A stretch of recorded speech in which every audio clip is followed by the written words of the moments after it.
Hello and welcome this evening to a brand new stream that I decided, actually, me and three friends decided we're gonna start up, and it's actually talking about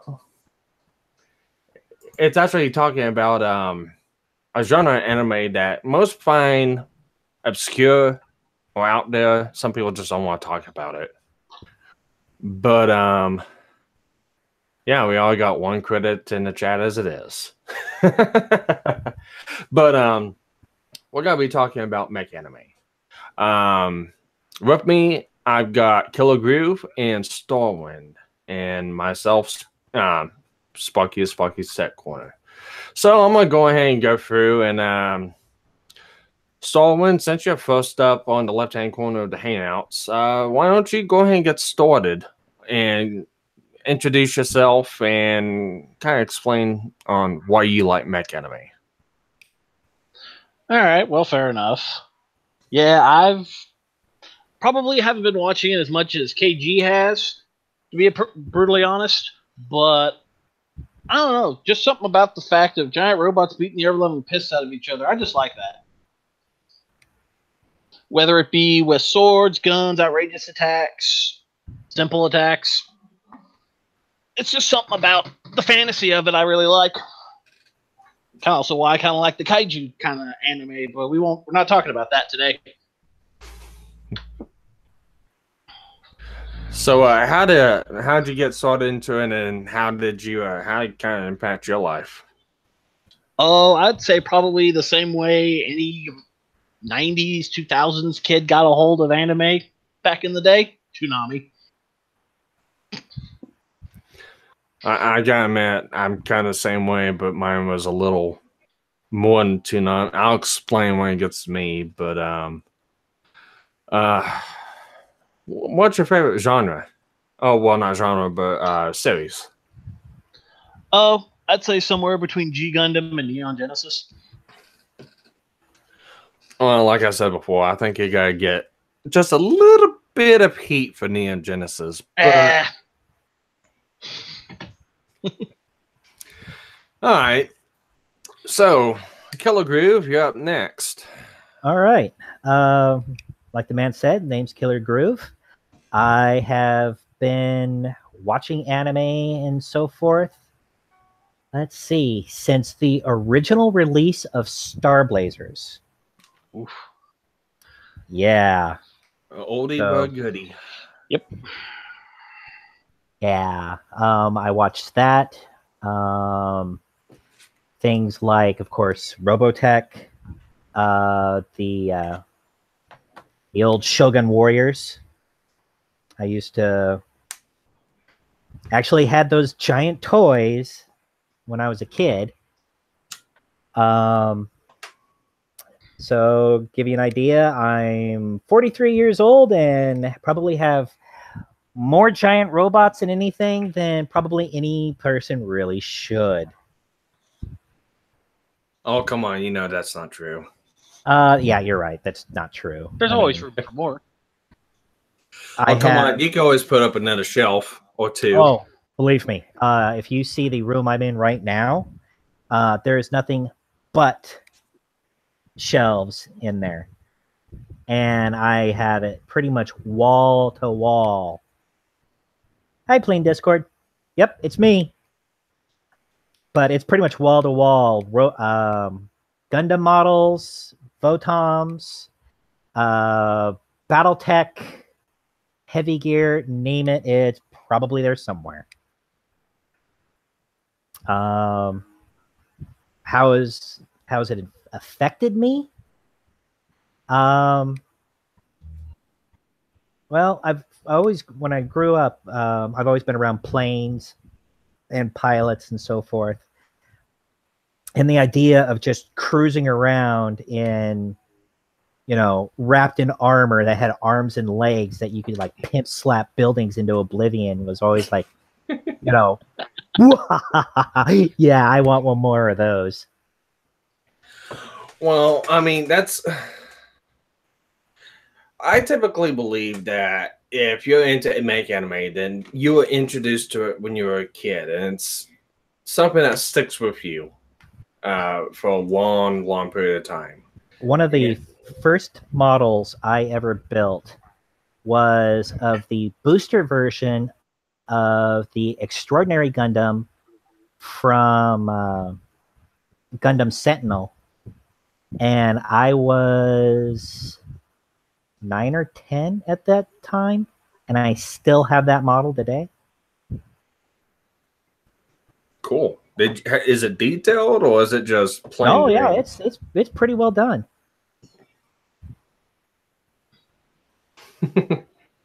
I mean, it's one of those models that, you know, as I got more and more skill when it came to painting and everything, I would take it back apart, I'd repaint it, I'd put it back together. If like one of the legs broke off, I glued it in place and kept it on the stand. Well, you know how it goes. You shouldn't play with them. Dude, I still play with my toys. Cats hate me. Oh, God. Yeah. I still have toys from when I was a kid. Come on. Yeah, I can say the same thing. Although most of mine's obscured and lost in places. So, with me, I gotta say I got started really, really young, around 6, 7 years old. It's kind of hard to remember what actually got me interested into Mech Anime, because whenever I was growing up, I remember watching all sorts of shows like Voltron and a couple other ones like that. But the series that actually got me hooked was I remember watching Macross 2. And that was like the first one I've seen. It was Macross 2 back on like the Action channel on satellite. And that's actually my first time I got involved with mecha genre. And from there, the Toonami block on Cartoon Network. And the one that really hooked me, the two that really hooked me was Robotech and Gundam Wing. And from there, Wing was kind of like everybody's gateway drug. It was. It really was. And it's because it was the first Gundam that premiered on Toonami. After that, it was, I think it went in order of, let's see, Gundam Wing, G Gundam, the original Gundam. The original one didn't show up until Adult Swim. Well, I thought it showed up. It showed up in the Toonami block, but it was very. There was they didn't show all of it. No, there was like a week on Toonami where it was like Mech Week, because it had like Astro Boy, like the first episode of Neon Genesis, Gigantor, and a couple others. Yeah. And that's really why I got involved with it. And from there, I just expanded upon like watching Bubblegum Crisis, and we'll go through our definitions of what mech anime is, because everyone's got their own term, everyone's got their own set. How would you call it? Standards or qualifications when it comes to what kind of anime they like, and for me, if it comes out to any anime that I had to sit down and watch, if I had the choice, it'd be a mech anime. Doesn't mean that's the only genre I like. I mean, I think I can speak for any of us here. We like all different genres of anime. It's oh yeah. Sorry, cat hair. Sure, cat hair. Cough, cough. Yeah, cat hair. Well, we'll never go into that subject, because I think there would be mech versions of that, but it's like no. But Advanced Retina. Sorry, no. You get that cat out of there, PG. I know. You need to get some Flonase or something. Allergies are really acting up today. I know. It's been hot out there lately. The cats have been shedding. It's been chaotic. But no, that's pretty much what I got. As far as like models, anything like that I haven't. When I was a kid, I had all of the simple build Gundam wing kits. So I had Wing Gundam, Zero Gundam, Heavy Arms, Sandrock, Shenlong, and Sandrock, and Depth Scythe. I gotta say the two I had that were the favorites were like Heavy Arms and Depth Scythe. But sadly, being a kid, being dumb, they're somewhere in pieces, most likely. Hmm.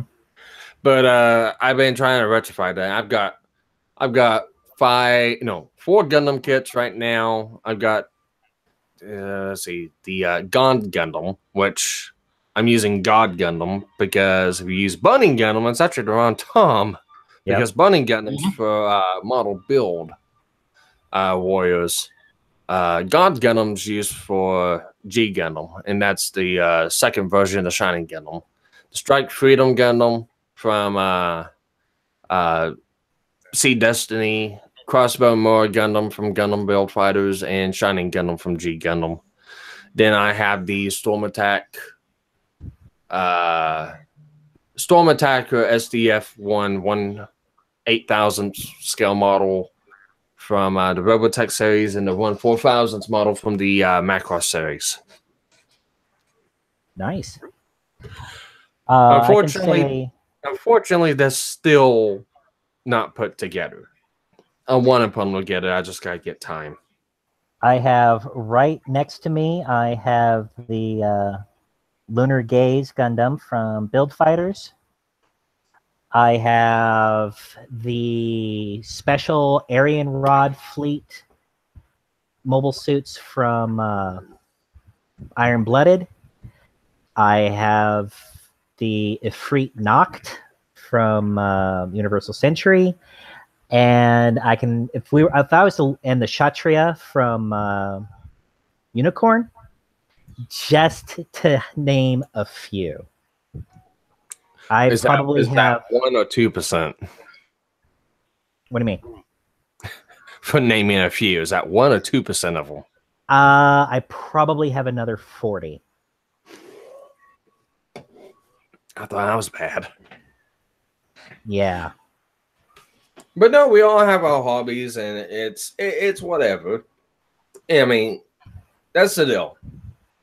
You do this because you like it. You do it because you find it fun, and especially with watching anime. And to be honest, quite frankly, if you look at how anime is today, it's not for kids. Nope. By no means. Probably teenagers, but not for kids. So I don't feel bad for watching anime. So that brings us up to what is Mech Anime and how we define it. I know a lot of people define it as different ways. You talk to any other people, they're gonna say Mech Anime is giant robots. It's Voltron. It's Gundam. It's all that. But Mech Anime can be divided down to different subsections, and we'll basically gotta cover all of them. And before we go into what our classifications for Mech Anime is, if anybody notices the title, it's Mech Anime Tuesdays, and I'm wanting to keep this on Tuesdays around this time. However, I don't. It depends, because I know a couple different people like streaming on this time, and I know my audience is the same as some of the audiences for the people that stream on this day. So it might stay on Tuesday, it might get moved, but I'm hoping it stays around this time on Tuesday. And the short abbreviation form of it is MechAniTuesdays. So I thought it was a good play on words. Other people may not like it, but it's like, oh well. Tough. It's your show. Exactly. Yeah, exactly. But no, going forward with this, I'm hoping this is going to be a weekly thing, and every week thing around this time every week. And I might have, KillerGruv with me. I might have Starwind with me. if something ends up happening and one or the other can't show up, we'll still try to keep going with the show. But if not, today we don't really have a specific topic except for just talking about likes, dislikes, wants, and basically just the overall premise of what this is supposed to be.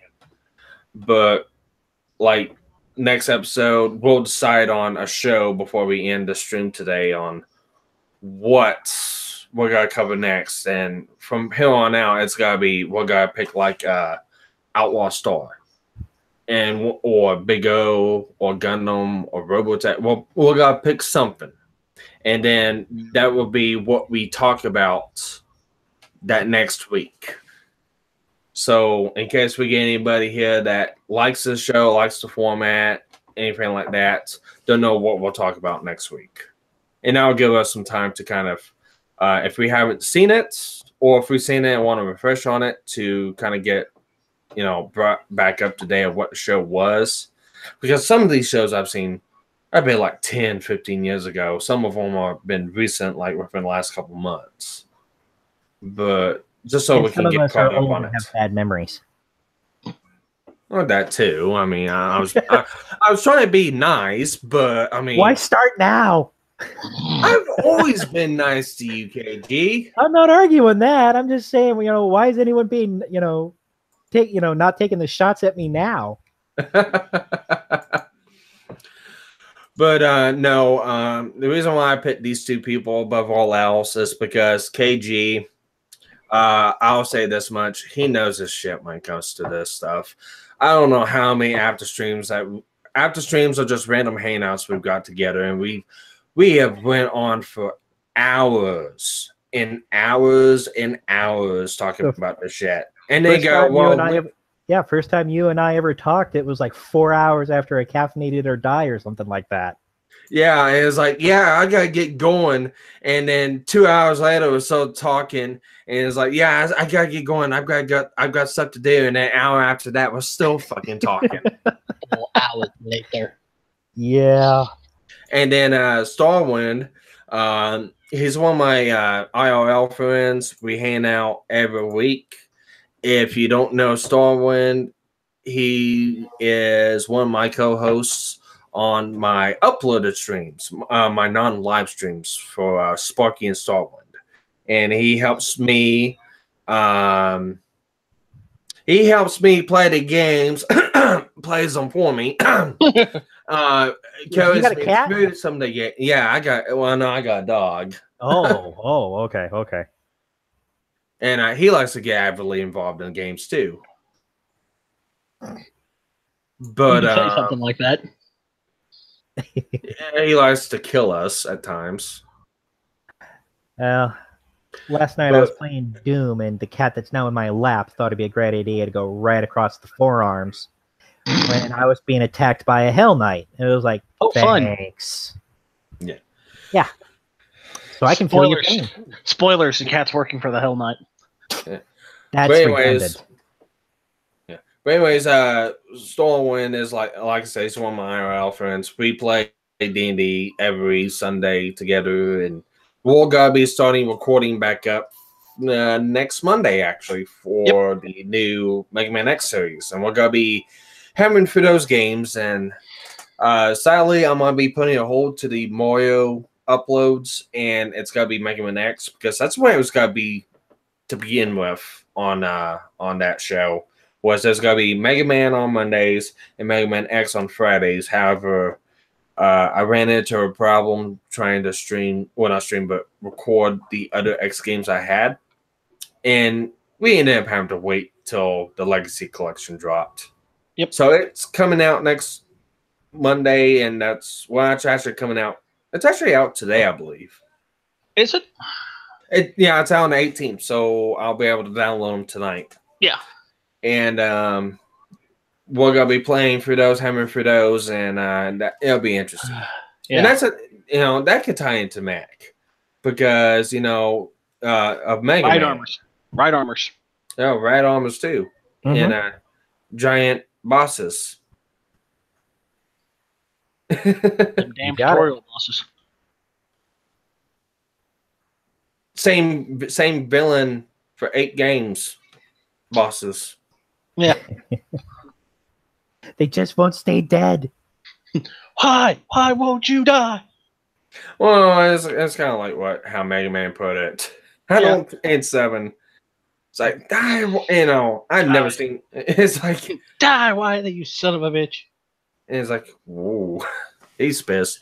Anyways, we're getting off topic. Anyways, what our definitions for Mech Anime is. KG, you had a pretty good idea, and you kind of took the words out of my mouth, and you put it the best way possible. So you want to explain that? You want me to try to? Why don't you go for it? Okay, well, Mech Anime, to us, it's just not giant robots. If you gotta look at mech, short for mechanical or mecha, and mecha can have different meanings from autonomous to giant robots to robots in general to like hard suits from Bubblegum Crisis, or if you want to go to a next level, like Infinite Stratos.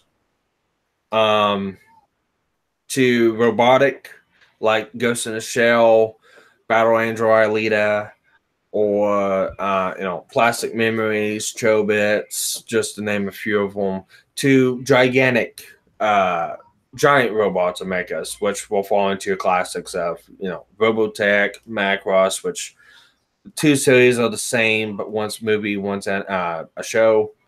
Lagan. Huh? Go and log in. Yeah. Lagging, log on. Everyone's got their own different spellings for it. Yeah, potato. Yep. Yeah, but the avid fan will jump down your throat for that. Come at me, bro. To Voltron and stuff like that. And I was gonna say, because if you really, really wanted to, you could actually throw Power Rangers in with all that. It is. Yeah, it's just not an anime.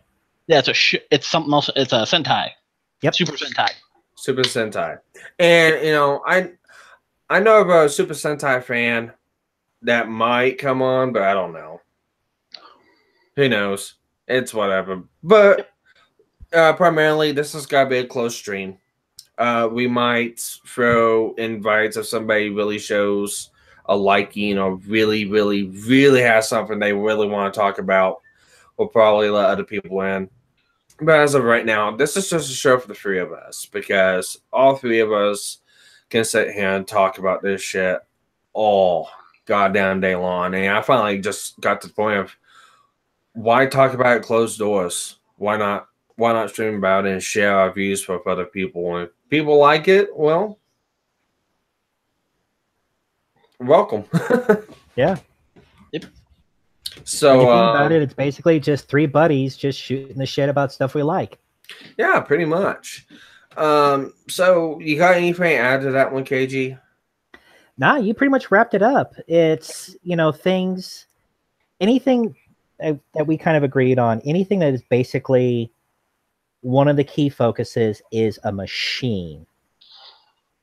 So Captain Harlock has the Arcadia, which is probably one of my most favorite battleships ever. Yeah. Well, I mean, you can think about that 2 different ways. The Arcadia, at the beginning, it depends on what saga you're talking about. But if you're talking about the very beginning of it, the Arcadia was, basically just a really super advanced ship that was built by Harlock's best friend. But at the end of the series, it became a AI ship because his friend ended up becoming part of the ship itself. Yeah, Toshiro Oyama. Part of the crew, part of the ship, part of the crew. Yeah, she's the mysterious 41st member of that crew, is what they called him. Yep. And interesting note, that sucker was 300 meters long. Well, you gotta look at every freaking ship, and I mean, look at the Macross. Look at the SDF-1. 1.5 kilometers. Yeah. damn near a mile and a half, 2 miles long, right? 1 mile. 1 mile. That's right. And you gotta look at obscure animes too, like Project Echo. Mm-hmm. Everyone will probably, I mentioned this in another stream, and somebody might will not argue against me, but say that Project Echo wasn't considered a mech anime. It's like, no, and technically Project Echo wasn't really considered to be a anime at all. It was a spoof that ended up becoming an anime. But it's like Excel Saga was basically just spoofing of other genres. El Palazzo. Exactly. Yeah. And I have that box set. I love that show. I knew somebody. I'm just to go off topic for a little bit. I knew somebody in real life in college who was like Excel. Oh my god. Yes, I am not joking. And it was funny as hell to be around. Rainbow. No, actually, this is somebody you wouldn't have known either. This was back when I met my wife. Ah, gotcha. We called her Skits. As in schizophrenic? Yes. Her favorite joke was she lost her virginity almost every day. Oh my god, that sounds like Jove. Well, then she'd pick up her phone and go, found it. Yeah. Oh, that's funny. You said it, KG. I'm gonna make you do it. Who's Jeff? Oh god. You knew it was gonna come. Well, you see, Jove is Brahm's cousin. I'm from down south, and I really don't understand how a lot of these little button things work, but somehow I always seem to end up on these this whole picture show kind of thing, just talking about things and driving people nuts. And I'll tell you what, it's been a rough couple months because that virginity back intact, and that shit grow back. That ain't fun to keep around, It's like I'm talking to my wife's brother. Trying to keep up that character for like an hour or so was fucking insane. I would imagine. Hey, you did it pretty damn good, man. You did it pretty damn good. I don't care what anybody says. That was pretty good. Thank you. Dude, and it gets to the point where I get jealous because I can't do shit like that. It's my mother's from Oklahoma, and every now and then she'll say something. She'll get that little bit of twang back in her voice. And John, we might be cousins, damn it. There are worse things to happen. No, I'm just saying that because I'm from Oklahoma. Yeah. Well, if the last name in any way, shape, or form is Kelly, or you have family that came from Ireland that's O'Kelly, we might actually be related. I'll talk to you after stream. No, seriously, I'll talk to you after stream. No problem. But no, on that side alone, though. Hey, Nubis. We got off on a little bit of tangent. Like I said, we really don't have no topic for this one because you can't really cram a bunch of these shows into one episode because, like, if we go off on, say, for instance, Big O, I can go on forever about that show. Same with Robotech, same with Gundam. There's so many things about those I can just go off about. Just the details, why I like, why I wish it did, all that good stuff. And, I think for, I don't know about other people, but I know for me, I can't speak for you guys. You guys can speak on your experiences. But for me, I'm a mechanic. I love working with my hands. I love working with machinery. Hell, that's what that's what my channel's based off of is tech. I love technology. I love working with it. I love fiddling with it. I consider myself a steampunk because when it comes right down to it, I love the old Victorian era machines. Mm-hmm. I love steam engines. I love anything gear, cog related, mechanical, anything like that. So when it comes down to the mech animes, I can say when it gets down to the nitty gritty, I just like the way they're constructed. I love how they walk, like the weapons firing, transformations, anything like that. So I really get into anime when it gets to something like that. Big O is my favorites.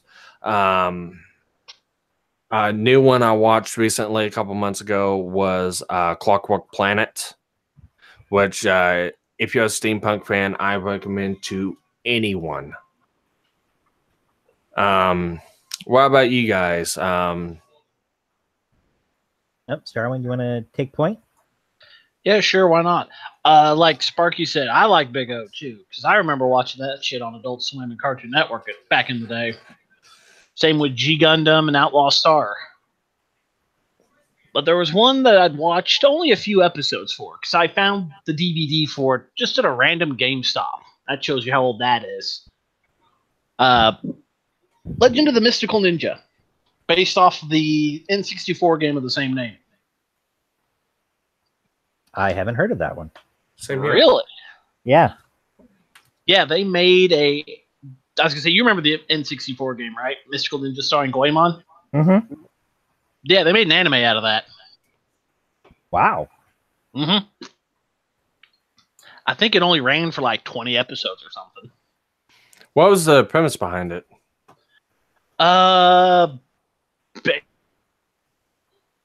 Playing Mystical Ninja, and all of a sudden all the bad guys and the good guys start coming jumping out of the game. Almost kind of like a reverse Captain N. Throw that or what was it? Last Action Hero? Yeah, kind of like Last Action Hero. And there was the robot Impact. And it was a giant sentient Japanese robot that wore the tall no actor sandals and everything. Wow, that sounds interesting. Yeah. Yeah. Considering the only way he could summon it, it was maybe like 6 inches tall. It lived in his kimono. The only way he could summon it was by eating a special type of rice ball and then blowing a conch shell.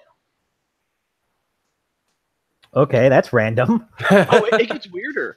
The main bad guy's a really horrible ninja with 4 egg-shelled cronies. And every time he fails, he tries to commit seppuku. And his minions are like, don't do it, we'll get him next time. Oh my god. It is just the weirdest off-the-wall definition of a mech anime I could imagine. No, I got one. I got one that tops that 1,000-fold.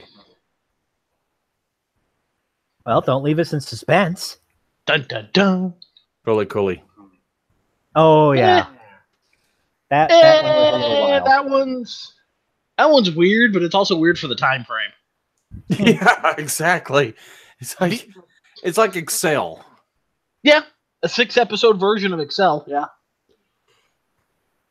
I haven't seen the new ones yet. I don't even know if they're out yet. I think they are. I think they are too. I just haven't looked and seen or watched them yet. I hadn't either. But KG, what do you like about it? What gets what fascinates you? Whew. Like I said, I've always been around pilots and airplanes and stuff like that most of my life. I mean, my brother's a pilot. I had an uncle who was stationed on the USS Enterprise during Vietnam and actually got pictures of the first Tomcats when they came in. Stuff like that. I've always been fascinated with the evolution of, I guess you could say, the war machine. You know, whether it's a airplane that transforms into a robot to go toe-to-toe with 50-foot-tall giants, or an 18-meter-tall robot shooting a laser so destructive it obliterates an entire colony that is miles long. I already know the reference to that one. I already know what you're talking about. You You're talking about the Ray Motion Cannon. Yep. I mean, actually, that wasn't even a colony. That was a floating continent. Floating continent. Which, according to the actual, the original Yamato translation, you know how big that continent was? I think I've seen something around 32,000 kilometers or something like that. It was the same size as Europe. Well, yeah, when they do Yeah. a fucking pan out, it's like you can see the Earth, like half the Earth is like one gigantic ass fucking crater. Yeah. It's like, fuck. So that puts into perspective. I mean, the Yamato herself was only like 200 some odd meters in the show and has the destructive capability of wiping out Europe or something the size of. That's just mind-blowing, the raw power and so forth that they have in these things. Yeah, but KG, you're forgetting one very important aspect. My cat's wet nose rubbing against my face. Jojo, get off me. No. Is he having a bizarre adventure? He's a little freaky, yeah. Yeah. As long as you don't see his stand, that's all that matters. No, I was gonna say, you said it's got immense destructive power. Mm-hmm. Yeah, but Don't be too proud of this technological terror you've constructed.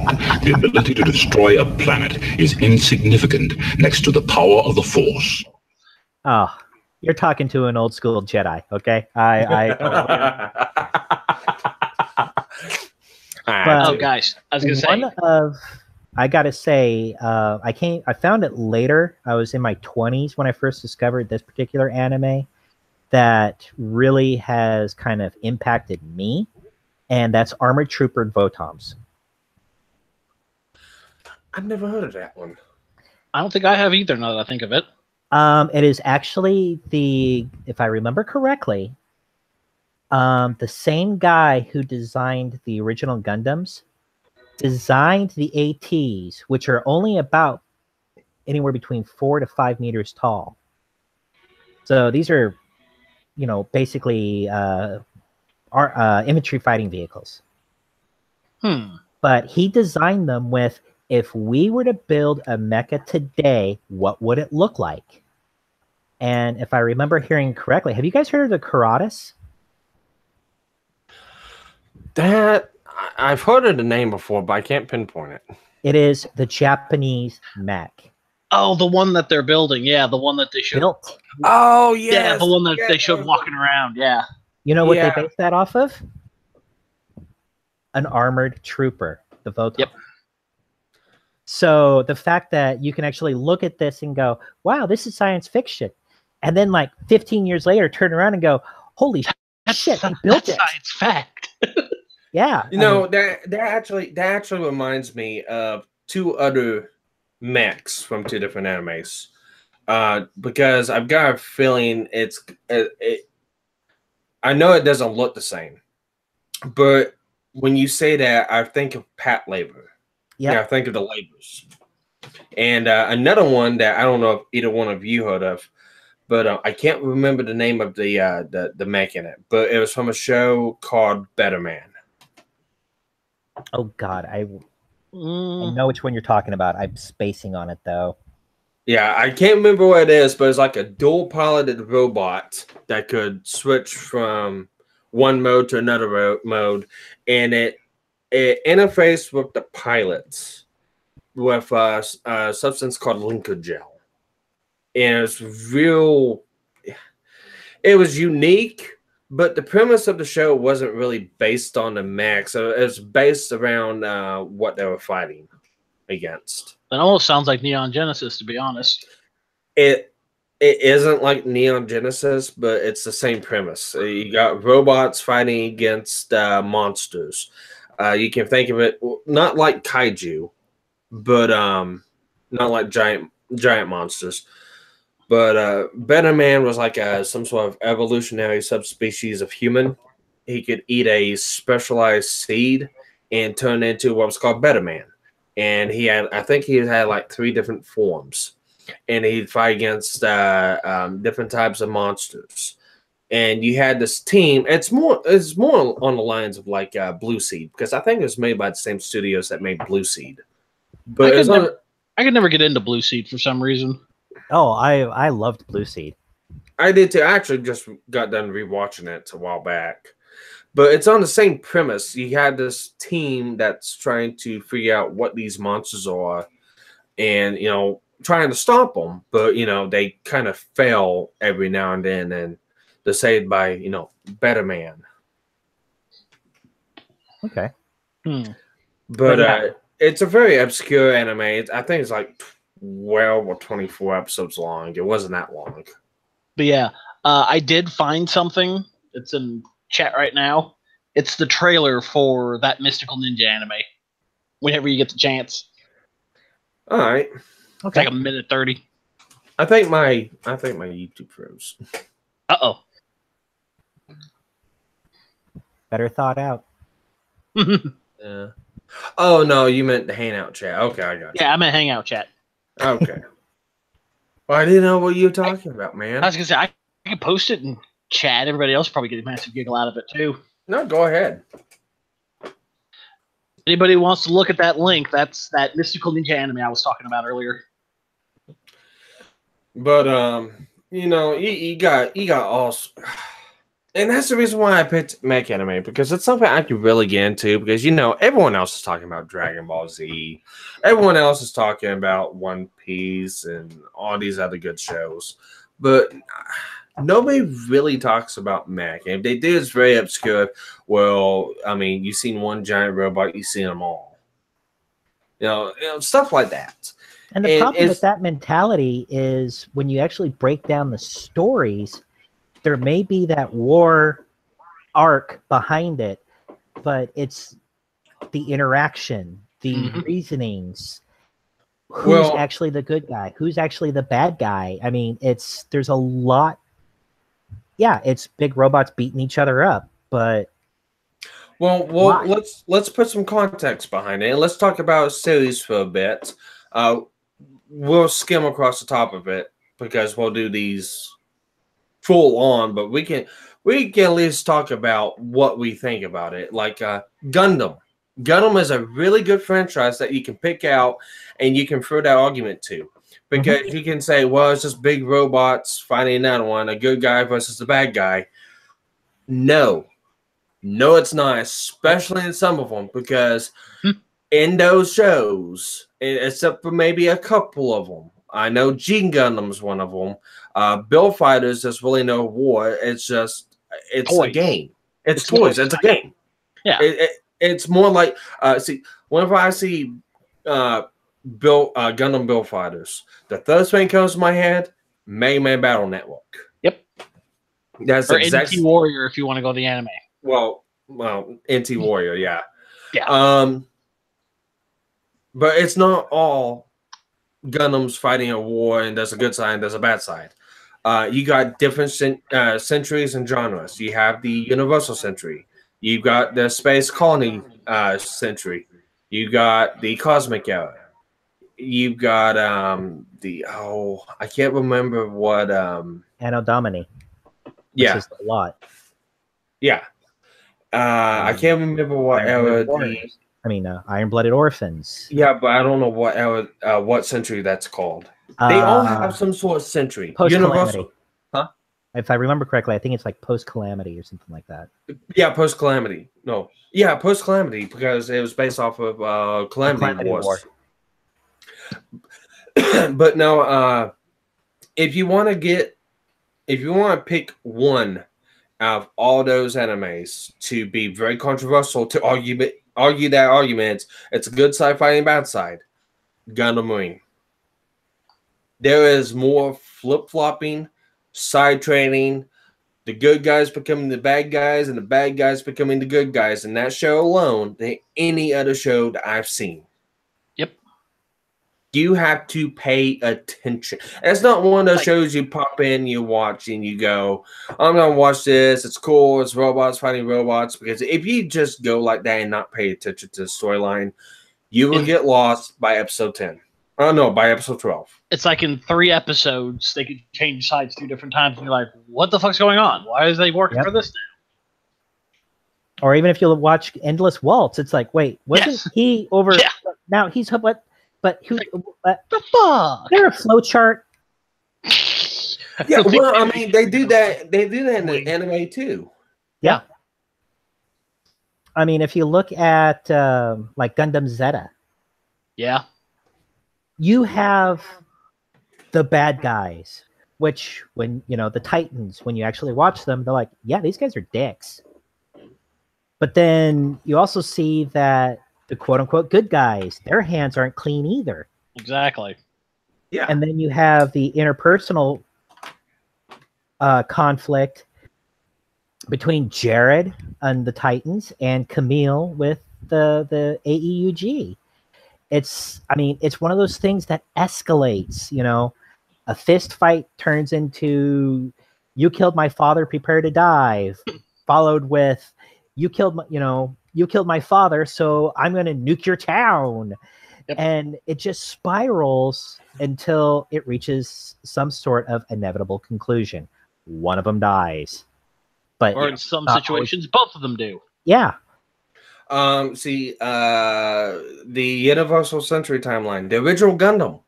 Mm-hmm. A lot of people watch it and they don't understand the basis of concept of it. And basically, if you get down right to chase, it was in the 70s. It was Japan. They modeled Zeon after Germany. Mm-hmm. I mean, straight up, if you look at the design of the Zaku's, you can compare the design of the Zaku's to German sharp troopers. Dude, look at the flag. Yeah.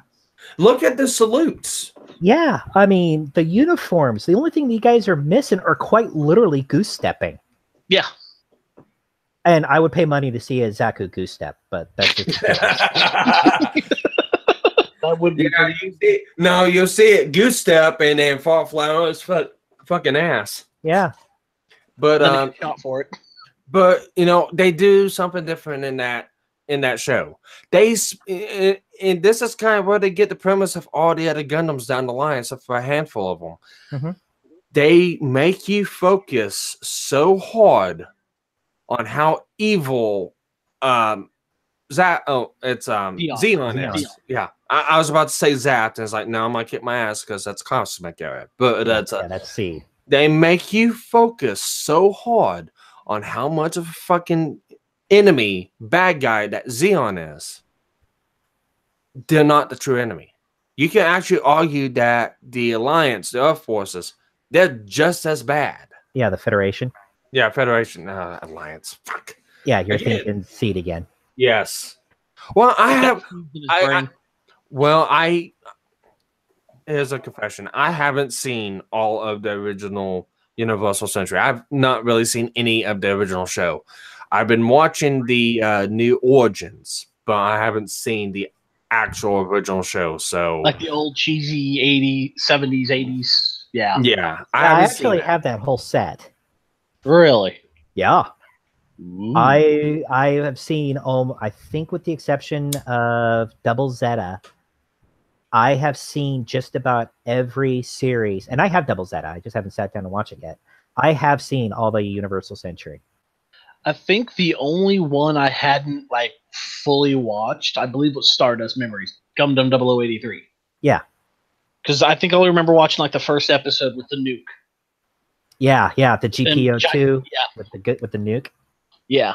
Yep.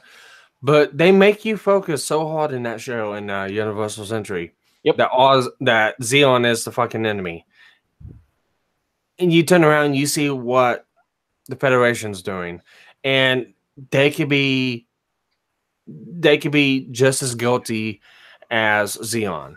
Yep. Well, in MS Igloo, which is the computer animated series, they actually have a second season called Gravity Front, if I remember correctly. And they actually had at one point in time, there was Federation pilots in Zaku's that were basically, doing terror attacks using these Zaku's And it was just one of those, these guys are dicks. Yeah, and then you've got Amuro and the White Base just floating around, kind of almost innocent to the whole situation. Yeah.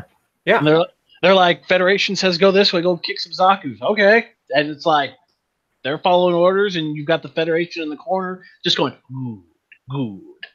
Yeah, in the 8th MS team. Yep. I mean, they were ready to shoot one of their own because he met an enemy and found out that they're not as bad as he's being told. Yep. And oh no, that's which one am I thinking of? The one where the Zaku crash lands on a colony. That's not 08th MS team? That's the other one. yeah, You know which one I'm talking about. are you thinking War in the Pocket 0080? I think that's the one because the school kid finds the Zaku. Yep, Yeah, that's why. Yes, That's War in the Pocket. That's War in the Pocket. Okay. Yeah, that's with the Gundam Alex. The first time we see the Comfer, which is one of my favorites. Yeah, And so on.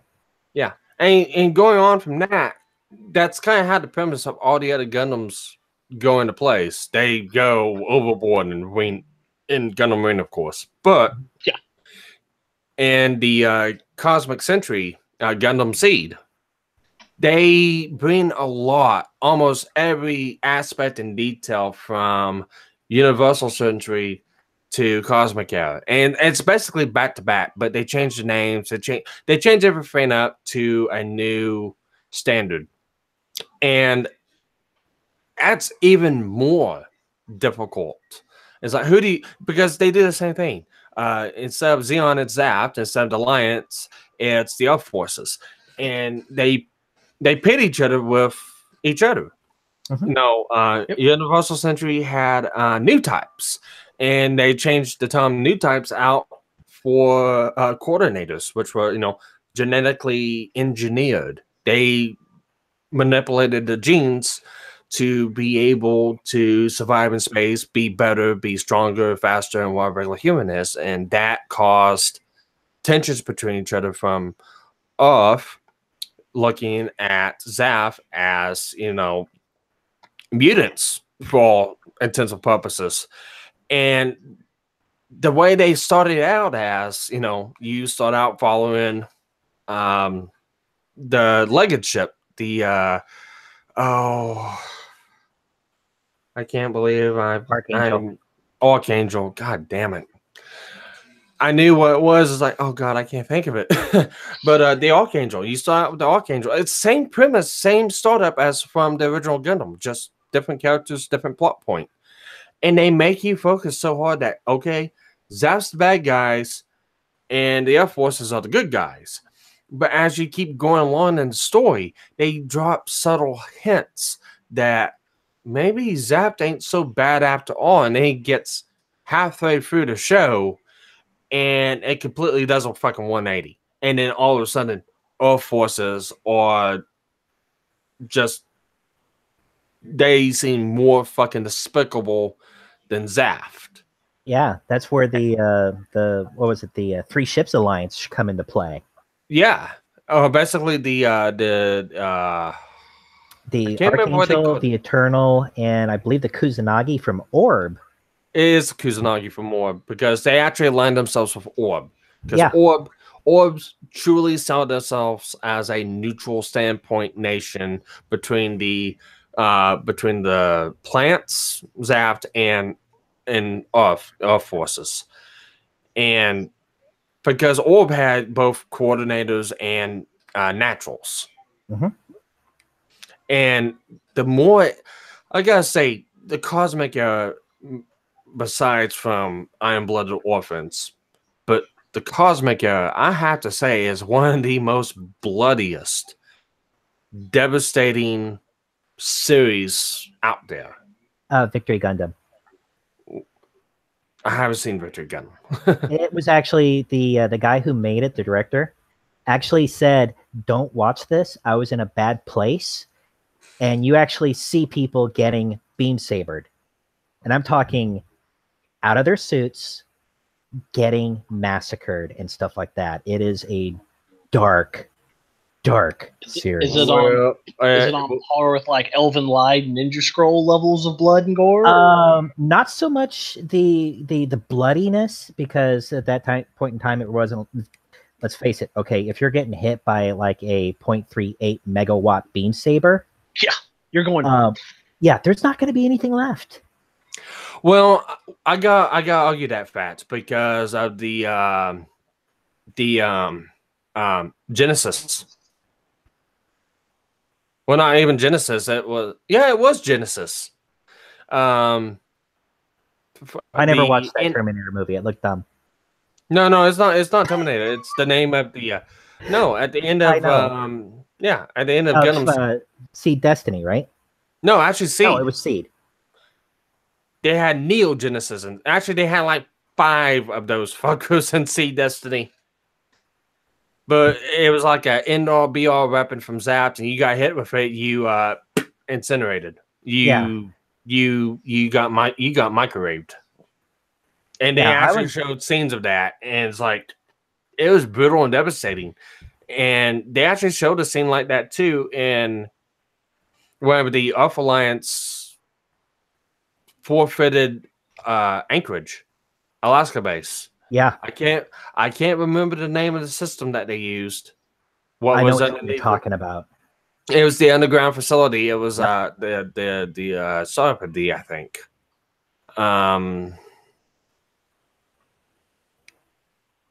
I can't remember it. I have to look it up. I can't remember it right now either. But it was the same. It was the same thing. They basically just microwaved the entire base and microwaved everyone in it, and they disintegrated.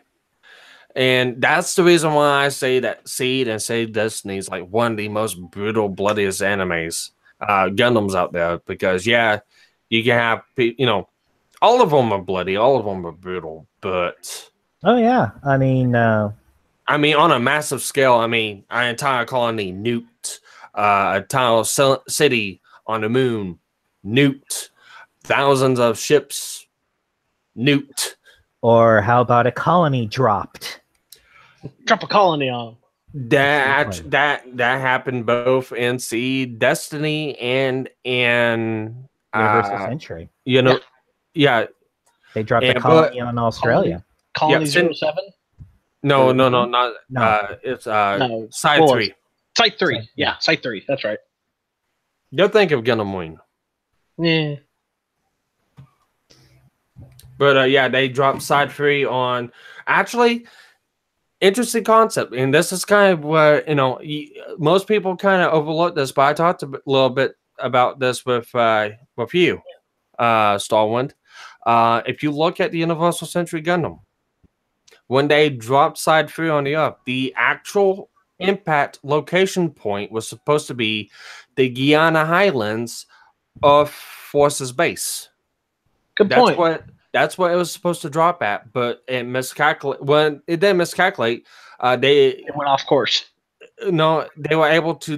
They destroyed enough of the colony and did enough damage to it, trying to stop it. It diverted the course and ended up landing on Sydney, Australia. However, if you want to go back and look and have a fun little, cliche moment in G Gundam, when you finally fight one of the final forms of the Devil Gundam or the Dark Gundam, depending on if you're watching the English or the Japanese version. Yeah, let's stick with the Japanese. All right, the Devil Gundam, you actually first defeat it and fight it in the Guyana Islands. Yep. So you're saying that G Gundam and Mobile Suit Gundam were happening around the same time? No, it's not happening around. It's just a cliche plot point of you can tell that the same directors and the same writers, either a different writer or director of it took inspiration from an old show and just incorporated it in as hey, let's see how many fans catch this. Well, if you think about it like that, if you look at any of the series, there's a lot of winks and nods from one to the other. If you look from Universal Century to Seed, Zaft actually has Zaku's, Doms, and Golfs, which are from the original series. In Iron-Blooded Orphans, the Greys, the primary combat mobile suit they have, its last digits is 06F, which shares the same numbers as the mainline Zaku. And they even said that the blue high maneuverability Greys that attacks them when they're re-entering orbit is actually a wink and a nod to the design of the Comfer from 0080. Another one, the TriStars. Yeah. I mean, light for light, weapon for weapon. The DOMs, they're you can tell that they're a little bit more modified and a little bit more different in Seed Destiny. Mm-hmm. But I mean, like for like, they're like the DOMs in the Universal Century. They even have the Jetstream attack. Yep. Yeah. Which was like one of the best combo moves ever if you watch it. Oh yeah. And like in the original, the way that Amuro defeated it is one of those, damn, dude, you just ruined somebody's day. Yeah.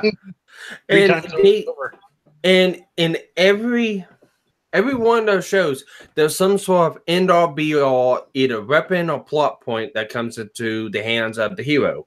Mm-hmm. In Universal Century, it's the new type ability, and they did some sort of modification to his Gundam, didn't they? I can't remember. I thought I'd seen something about it. It was some sort of system they installed on the RX-79.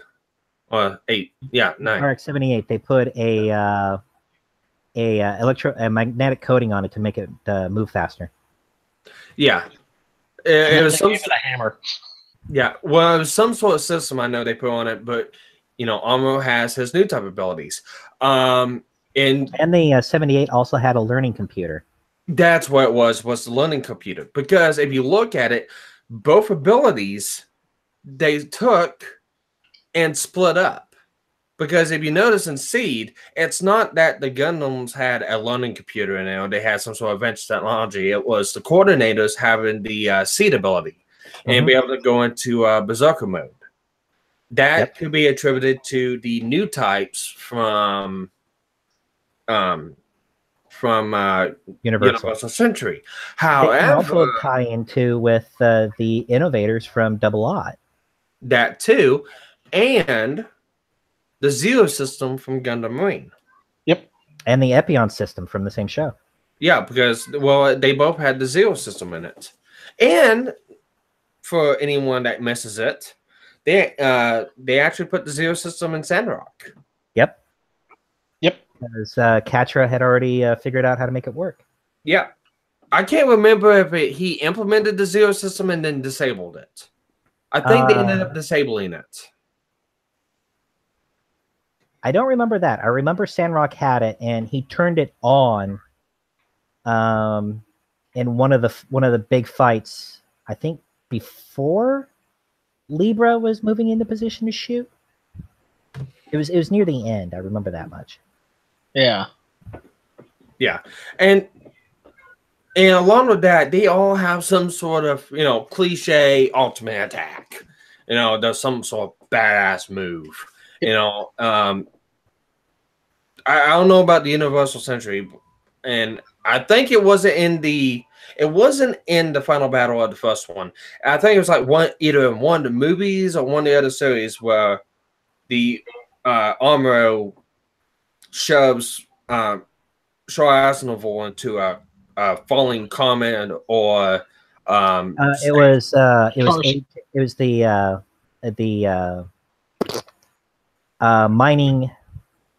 mining asteroid, and that was Char's counterattack. That was actually the last time you see those two characters alive. Yeah.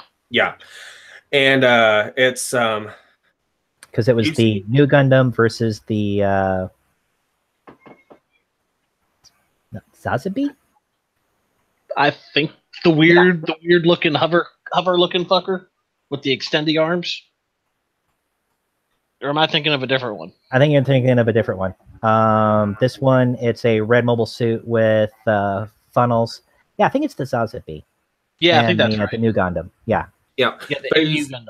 you see him shove the cockpit into the asteroid or mining colony, and he pushes it out of Earth's orbit, but I think he has help, doesn't he? Both sides start helping push. Yeah. And the official word that I heard was the psycho frame that was in the new Gundam was basically was starting to overload because of all the thoughts and focus on doing one job, and ultimately everybody died, but the asteroid did not fall to Earth, if I remember correctly. Yeah, I believe that's right. Yeah. Because Amuro was telling everybody, get out of here. Yeah, and everybody was like, fuck you guys, we're doing this. Yep. Yep.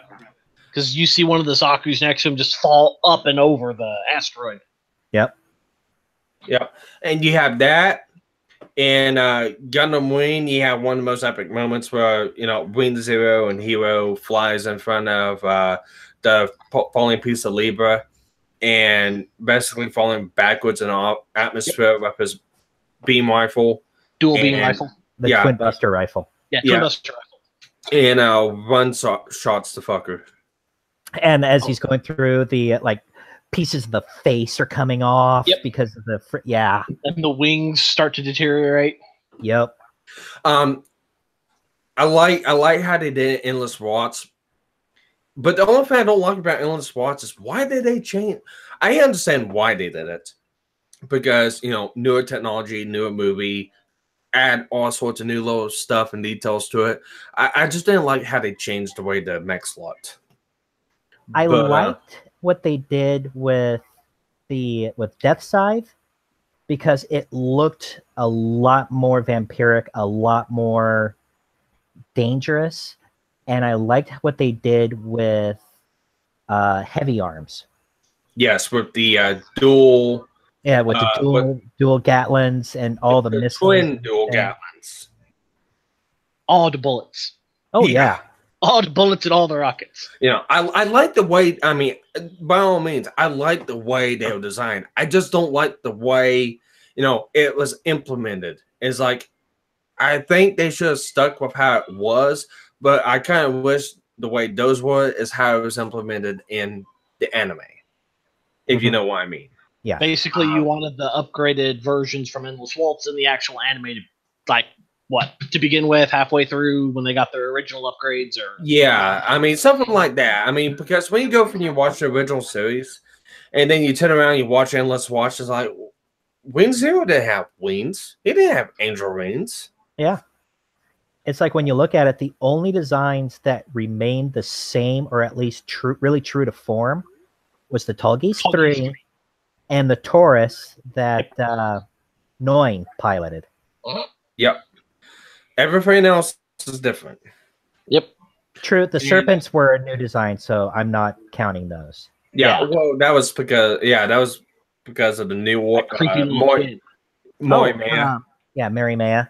But actually, on that same note, the Leos were still the same. Yep. I think the Aries were too, weren't they? I don't think the Aries was in Endless Waltz. I don't think he was in Endless Waltz. Interesting note. Within the last month or so, the first actual 1/144 scale Leo has been produced. Really? Yeah, they have never produced a Leo for the high grade model type, but now they have the original. They're coming out with a space type, and there's actually one that you can customize for build fight. I think it's divers now. Oh wow. Yeah. Yeah. And I think one of the other ones I like, when you come to ultimate attacks for a Gundam, it's gotta be because I'll let you speak on yours, Starwind, because I already know what it is. But mine has to be Strike Freedom Gundam's ultimate attack. well, he can pinpoint, was it 32 lasers, 32 beam rifles, and make them all non-lethal kills. Oh yeah, the using the fangs. I mean, All that no, all that dragoons. stuff will damage. Yeah. Well, it's he uses the dragoons because the Strike Freedom has the dragoon system implemented into Right. it. And it's the dragoon system along with all its other arsenals it has in it.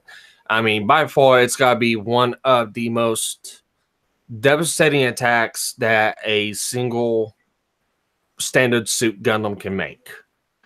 Not including from other genres, that is, but in that series. And Starwind, I know you want to talk about it. Go ahead. Which one? You know. Which one comes to mind initially? Honestly, the first one that comes to mind is Shuffle Alliance attack from G Gundam. Yep. That's the first what I one. thought. That's the first to come to mind. Well, Starwind, I know you'll get a kick out of this, and you too, KG. So you know what? I'm just gonna go ahead and use this little thing. Push the button. Yes, I'm gonna push the button. The school of the undefeated in the east. The winds of the king. Zenshin! Keiretsu. Tenpa Kyoran! Look! The east is burning red!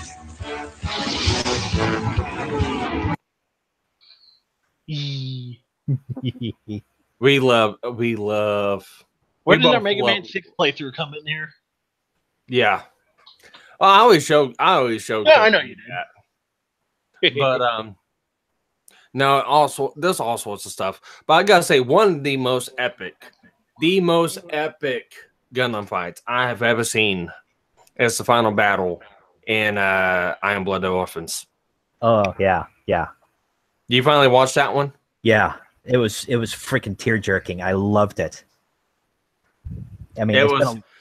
I mean, by far, on comparison to any other series of Gundam out there, I gotta say that has to be the most epic fight. I gotta say, the Barbados is one of the most badass Gundams out there. Oh yeah, I'm not going to argue with that one. I mean, the Lupus Rex that he used in that final fight, that thing, to call it a monster would be disrespecting that machine. So can we call it Big Zam instead? Oh no, this thing would probably dry hump Beg Zam into the ground. I would have to argue that Lupus Rex could probably go toe to toe with Double Gundam. Yeah, To a point. I mean, A point. I think the only reason why I would actually say the Devil would probably win that fight is this. The Lupus does not have enough quote-unquote firepower to take it out. Well, But it I mean, also doesn't have the power of the Burger King either. Yeah, that too. well, no, you gotta look at it because actually, Iron Blooded Orphans did kind of take quote unquote, ideas from other shows. One of them is the Devil Gundam from G Gundam, and one of the I can't remember the name of it, but it was like one of the mid battle fights. I think it was episode 14 or 16 of season 2. It was actually what these Gundams were designed to fight. Oh, you're talking the Calamity Hatchet War. Mall. Yeah, Yeah. because that thing, quote unquote, was exactly like the Devil Gundam. It could self-replicate. It could self-heal. It could. It couldn't self-evolve. It could not self-replicate. What it could do was actually create basically the minions. Yes. To repair itself and go after people and stuff like that. Yes. It had pretty much almost on par to the same abilities to the Devil Gundam, but not exactly. It wasn't as sci-fi erotic as what the Devil Gundam was. Yeah, let's call it what it is. G Gundam was. The Street Fighter of Gundam. Thank you. That I was about to say Mortal Kombat, but yeah, when you think Street about Fighter with the power of friendship. We'll put it that way. That's the best way I've ever heard it described. Yeah. my little Ryu, my little Ryu. God. I'm gonna go to hell for that one. Get over here! Yeah, I Pretty think you much. are. But when you actually break it down, the one thing that that like the iron-blooded stuff really has going for it is the fact that like the nanolaminate armor, 90% of all Gundams are energy-based weapons. Yep. And this, you shoot these things with it and be like, what are you doing? Stop it. That tickles. Yeah. Well, Don't do I mean, if you look at the nanolaminate armor, it's basically a takeaway from the armor Phase system shift. it's like phase shift, but it's not. It's energy instead of physical. Yeah. Well, it's not only that. Phase shift armor was energy weapon repellent to a point. What I was trying to get to on that one was it's an actual like laminate. It's actually on the armor. It's not something that's implemented for a system. Yeah. I mean, it's on the armor until it gets like brazened away or damaged. Yeah. It is what it is. Yeah, I gotta say, if you gotta go actuality, I think Iron Blooded Orphans is more realistic and down to earth compared to what G Gundam is. Because yeah. I mean, Gundam's the most outlandish one of the bunch. Have you seen Double Lot?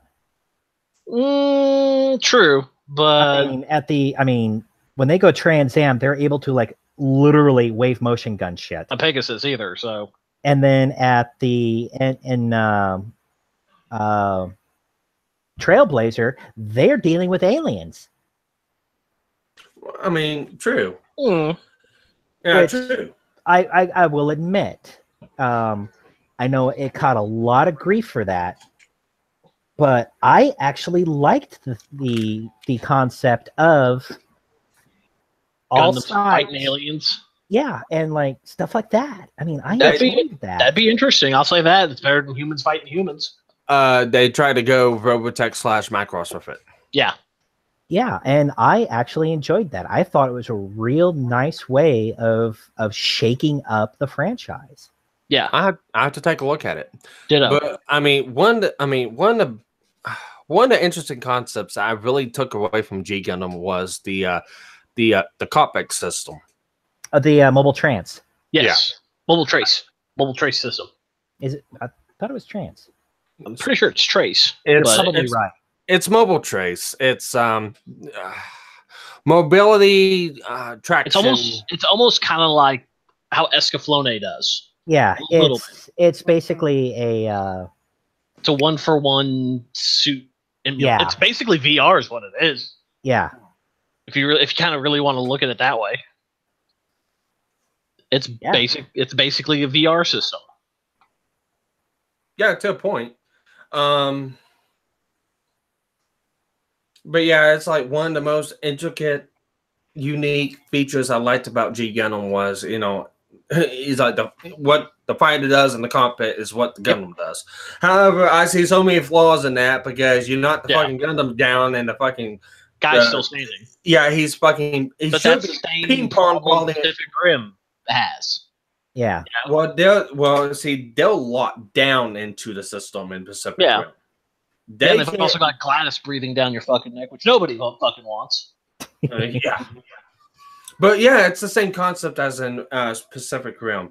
But I mean, like I said, you see so many freaking details you can nitpick in that. It's like, no, Yeah. impossible. That's not. I mean, you can pretty much say that for any one of them. But Exactly. realistically, you can go down to it's like, well, the RX-78 is possible because you got a gigantic ass version of it in Japan. Yeah. Yep. And they're actually building a unicorn. to Yeah, replace I it. thought I remembered they were doing that. Yeah, and if I remember also correctly, I think there's I don't think it's 1/2 scale, but they're actually erecting another one in Hong Kong. I thought they were making a Zaku as well. I thought I remember hearing or something. I haven't heard that. I know they're doing the Unicorn. Art Zero Unicorn. They, of course, we already know about the 78-2. Yeah. But I think in Hong Kong they actually have smaller versions that they put together or are putting together. But again, don't fully quote me on that. This could be something I like had a fever dream about. This is what happens when you take Robitussin and NyQuil at the same time. You have Gundam, Gundam related fantasies. It's not necessarily a bad thing either. You know what? I wouldn't complain. Yeah, exactly. So let's go ahead and segue off this one and go talking about another series. And we'll talk briefly on that whole last 30 minutes was briefly. Yeah. Well, it was everybody has a different definition. It wasn't specific. I'm talking about like when we go through and we talk about anime for next week or whatever we pick, we're gonna talk solely about the anime. Yep. So I'll leave it up to you guys. I'm gonna pick 3 of them because one of the 3s I kind of want to talk about tonight, but I know we can't talk about all of them. Maybe depends how fast we get through it. Yeah. But Robotech, Outlaw Star, or Big O. Okay, I am going to be brutally honest. I have not finished Outlaw Star.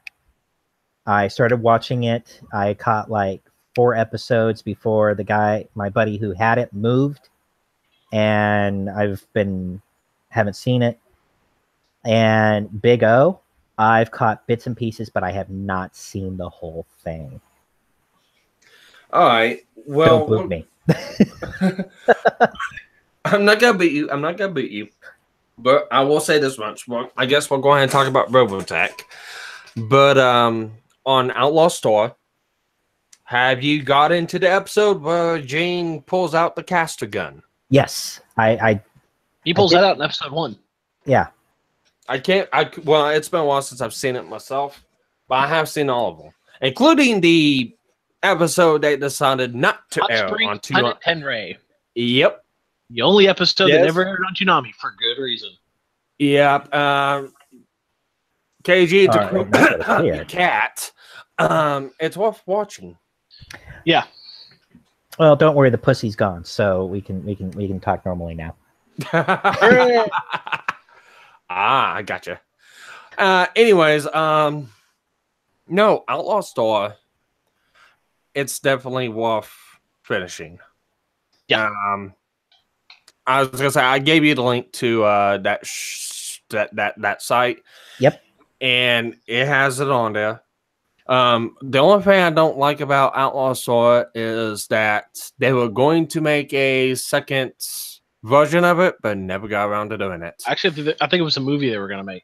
It wasn't a movie. They're actually going to make. It was supposed to be some sort of weird ass name, not Outlaw Star, but something different. Yeah.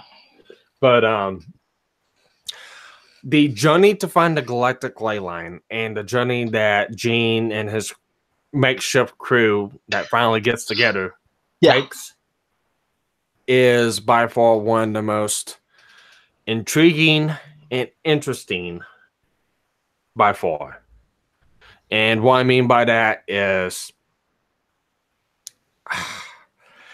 it's like a D&D campaign almost with these characters. It is. It really is.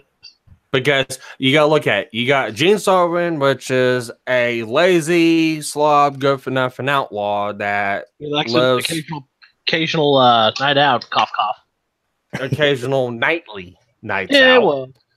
Well, once again, you got Jim, which is the technological, the brains of the operation. He's the brains of the operation. That's 13 years old. Melfina, which is the navigator, quote unquote, key to the ley line.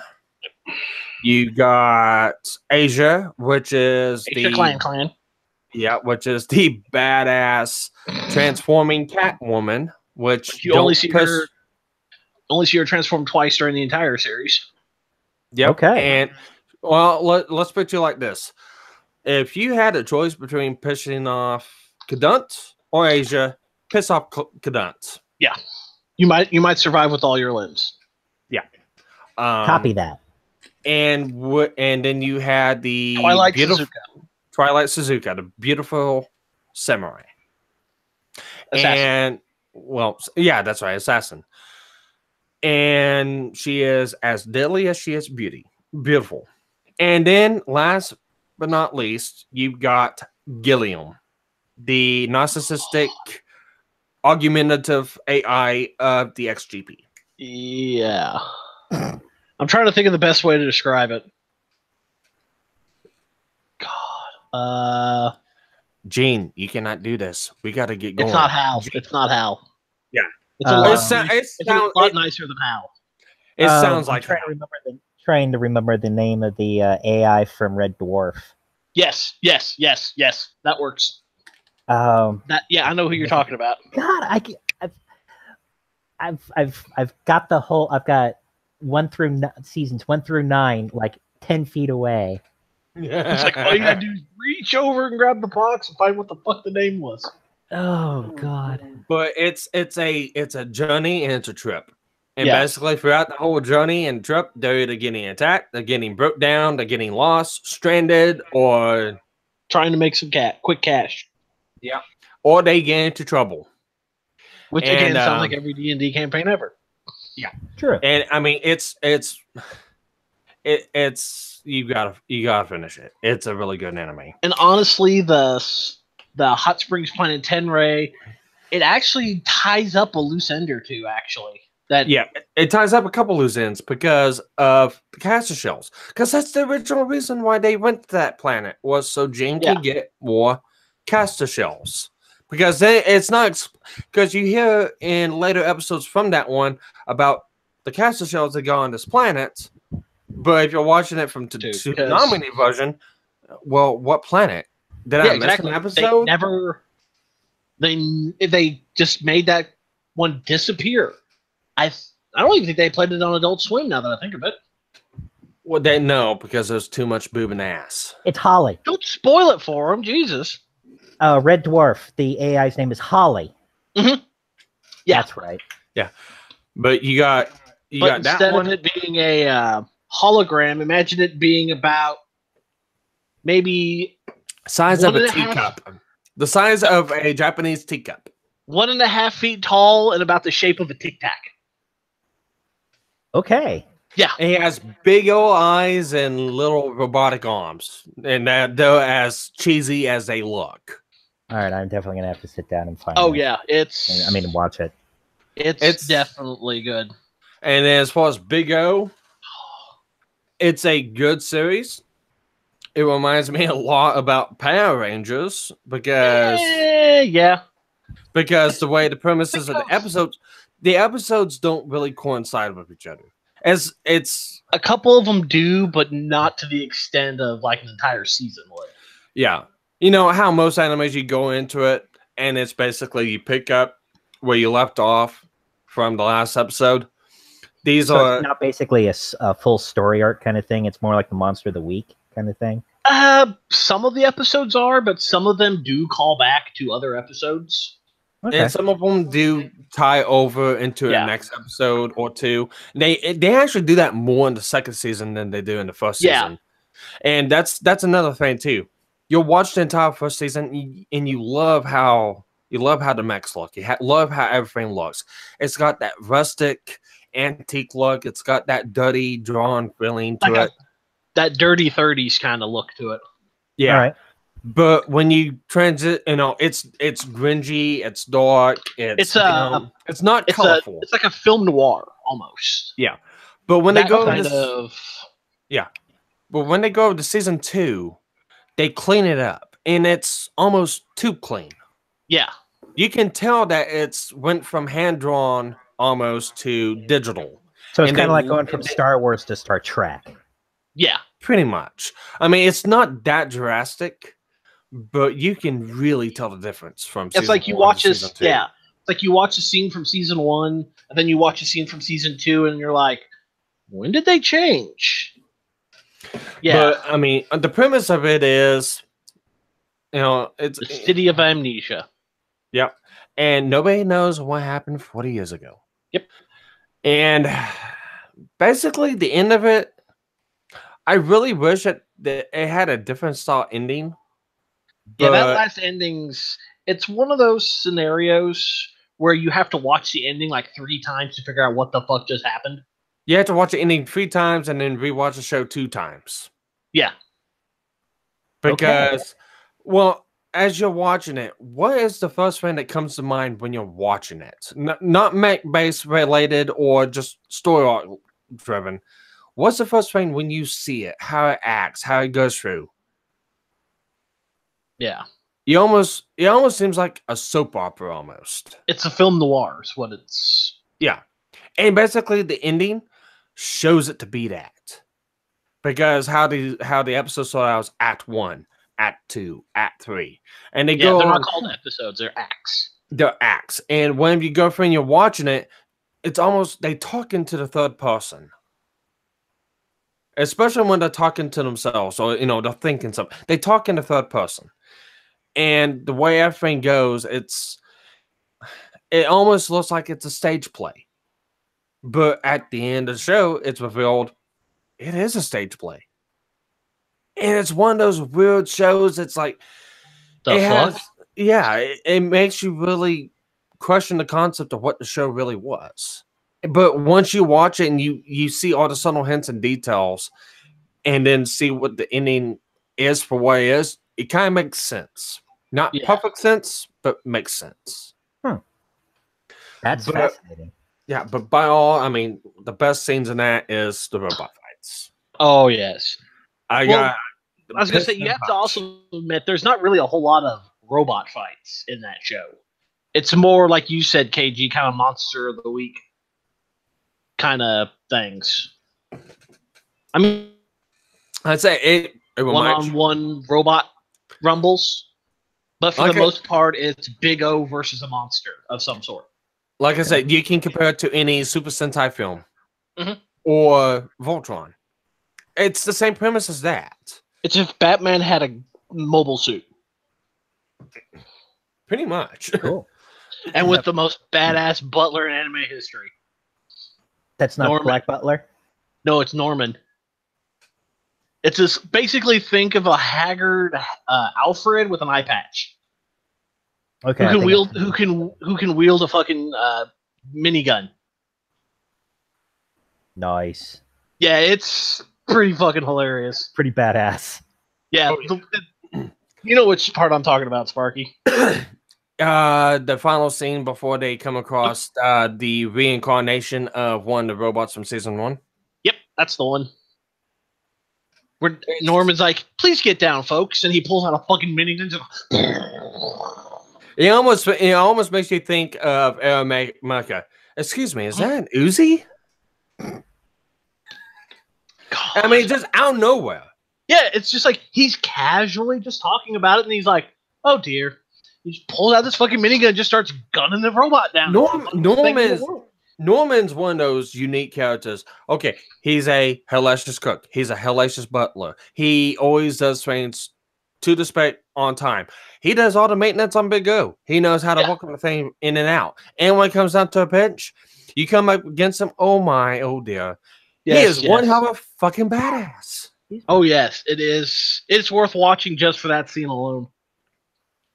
All right, so I'm definitely gonna have to, do this. Yeah. So let's go ahead and talk about Robotech a little bit. So. Oh yeah. I was gonna say this is gonna be your what segue of Robotech do you want to go into? Because there's so many segues that go sideways. I was gonna say this is gonna be your two's expertise because I have not watched a lot of Robotech. The only Robotech I watched is when it came on Toonami, and that was only for a short time. I saw it when it first was released in the US. I have the Perfect Collection. I think the only soundtrack I'm missing is the 30th anniversary. I have all of the RPG books. I have almost all of the comic books. I have all of the novels. The hat I wear all the time is that of the Robotech Defense Force. I might know a thing or two about Robotech. I think Just a that's tad. I think your knowledge of Robotech far surpasses mine. I also have the now out of print tactical role playing game, which has all the miniatures at 1/285 scale. Oh damn. Oddly enough, if you do want that, I think Miniature Marketplace online is selling the $100 starter box set for like $30-40. Damn. Yeah, and you get a shit ton of minis. Oh, You get the Valkyries, Tomahawks, Defenders, Battle Pods, Officer Pod, Recovery Pod, Recon Pod. This pod, that pod, everywhere. Pod. The only things you don't get are the artillery pods and the Spartan and Phalanx destroids from the initial wave, the first wave. I liked the way the destroids looked. Yeah. The destroids were awesome because you see them not only in Robotech and Macross, you also see them in Macross 2. Yep.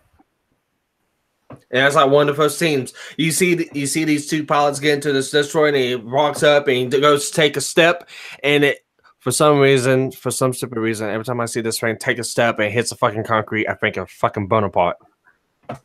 Well, if I remember correctly, that's a Mach 2 monster, and the thing's like over 100 some odd tons, and the cannons over its shoulders are basically 16-inch guns. It's a walking battleship. You're right, not destroids. I'm sorry, but yeah, the monsters. Yeah, it's technically an artillery destroid. But I mean, those things. Oh god, you can. Oh god, we can talk a little bit about it, but again, that's like a Robotech itself can take up a couple hours just talking about every little thing about it. And that's just Macross. I mean, there's Macross, there's the Southern Cross, there's New Generation, there's the very limited Robotech 2, the Sentinels. Then you get into the Shadow Chronicles. I mean, and that's a just lot to talk about. And that's just Robotech. Then you go into Macross 7, Macross Next Generation, Macross Delta. Yeah, Macross Frontier. Then you even get into like Macross 2, which is not even technically canon. I mean, there's a lot to talk about in just this particular genre. Actually, here's a segue for you. That way we're not really talking a lot about Robotech, but we're talking stuff that's related. Eureka 7 is a Mech Anime. There you go. Mm-hmm. Same with Eureka 7 AO. But I'm going to reference right now the movie, Pocket Full of Rainbows, Pocket Full of Rainbows, the movie. Because, what were we talking about the other day, KG? About Macross, it was Macross 2? Not Macross 2, it was the soundtrack versions of it. Was the 30 fuck, I can't remember. Where they had the music videos. Flashback. Flashback. That's what it was. Macross Flashback. Where it shows them taking off in the Mega Road, right? Yep. Okay. I have no idea how in the hell Eureka 7 producers, directors, and creators got away with this. But what was the name of the SDF3? Or supposedly SDF3? Or was it the 2? The Mega Road is actually technically the SDF2. Okay. SDF2, the Mega Road. What happened to it? It went in towards the center of the galaxy and they lost contact. Center of the galaxy and they lost contact. Okay. The premise of Eureka 7. They boarded, and tell me if this sounds kind of familiar to you. they boarded a ship to escape Earth because Earth was being covered by a parasitic organism called scub coil. However, if you look at it, whenever the SDF-2 departed, right after that, the Invid took over Earth. And they were, what? A parasitic organism, somewhat. They fed off protoculture. Now, they didn't take to effect of what scub coil was in Erica 7. However, in the premise of it, they left Earth for about 4,000 years. And then they returned. And when they returned, they colonized the planet now covered in scub coil. And they interacted with it, and they were able to make the LFOs and the all the other mech types, and they're able to use what was produced by the scub coil trappers to basically wake stuff off of them.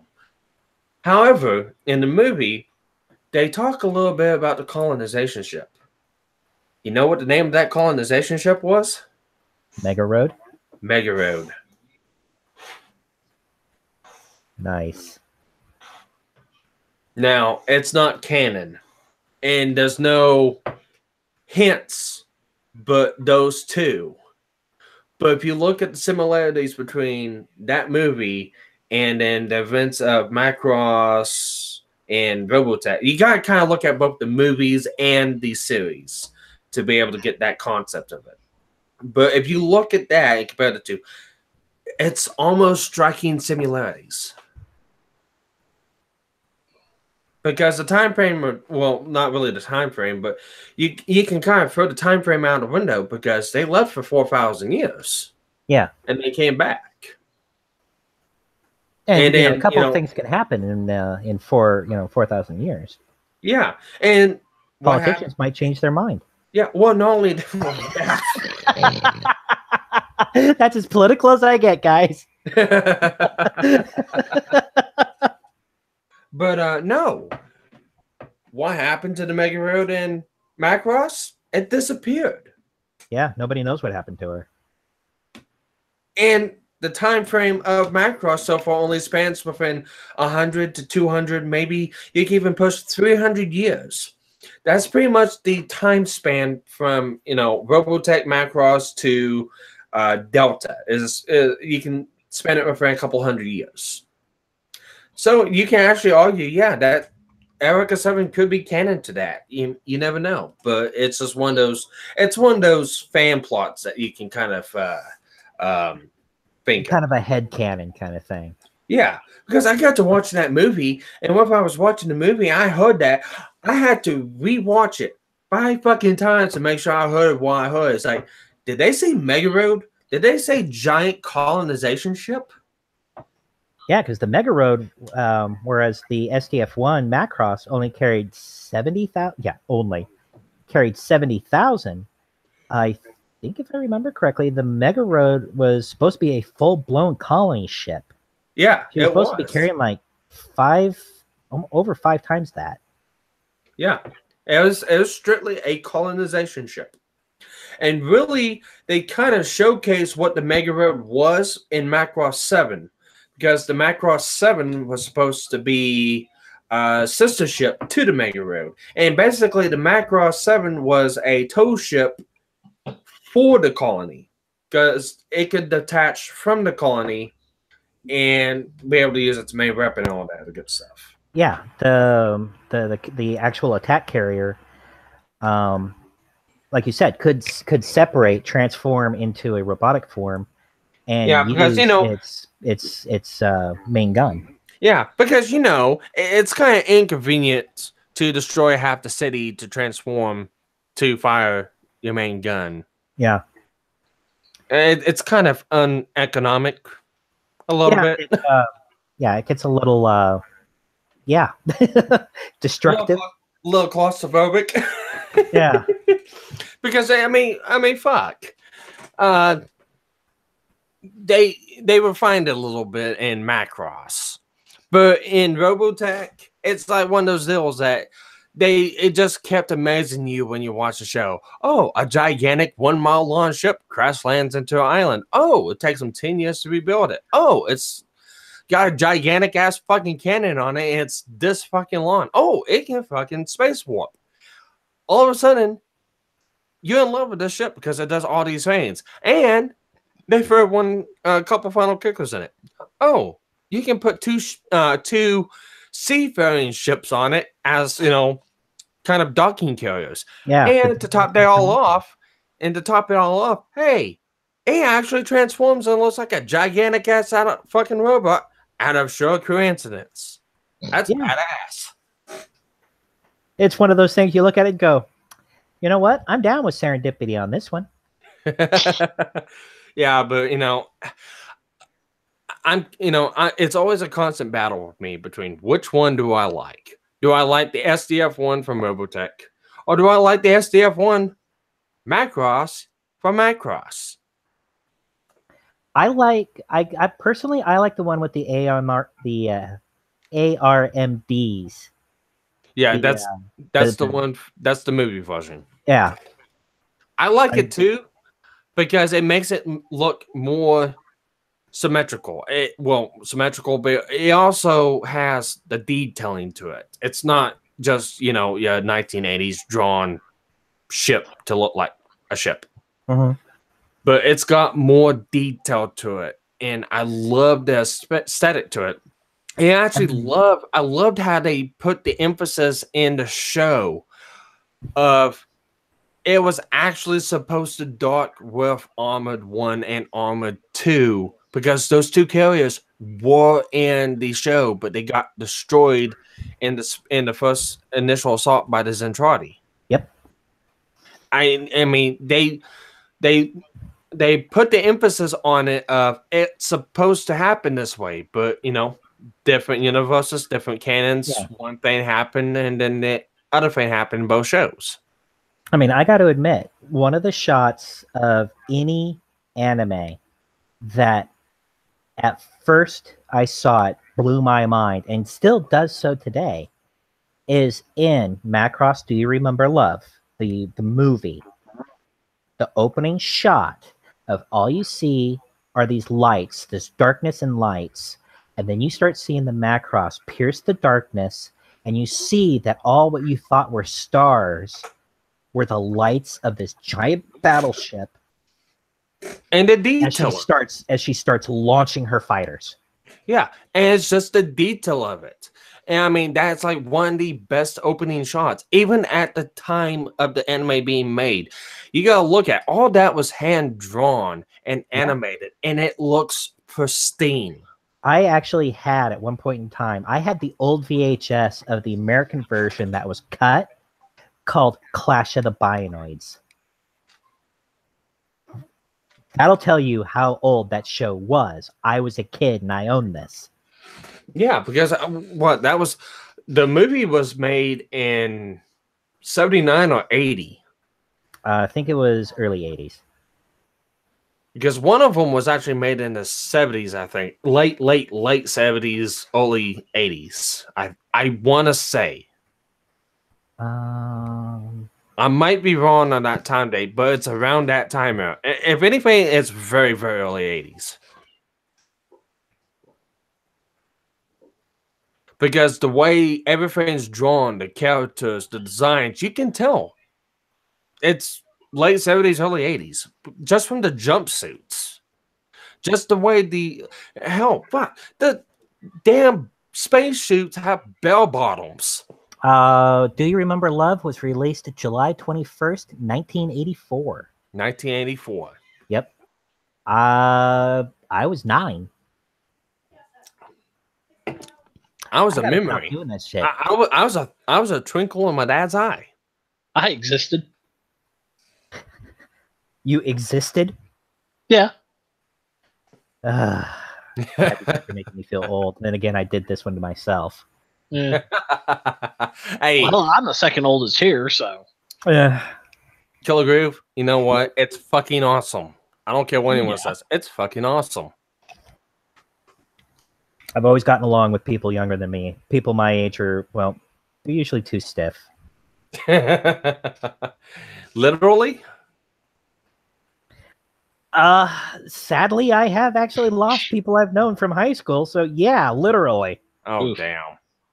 I wasn't trying to go that far with it. It's Now all it made good, me- guys. It's now it all made me- good. Now it made me feel like an asshole. Awkward.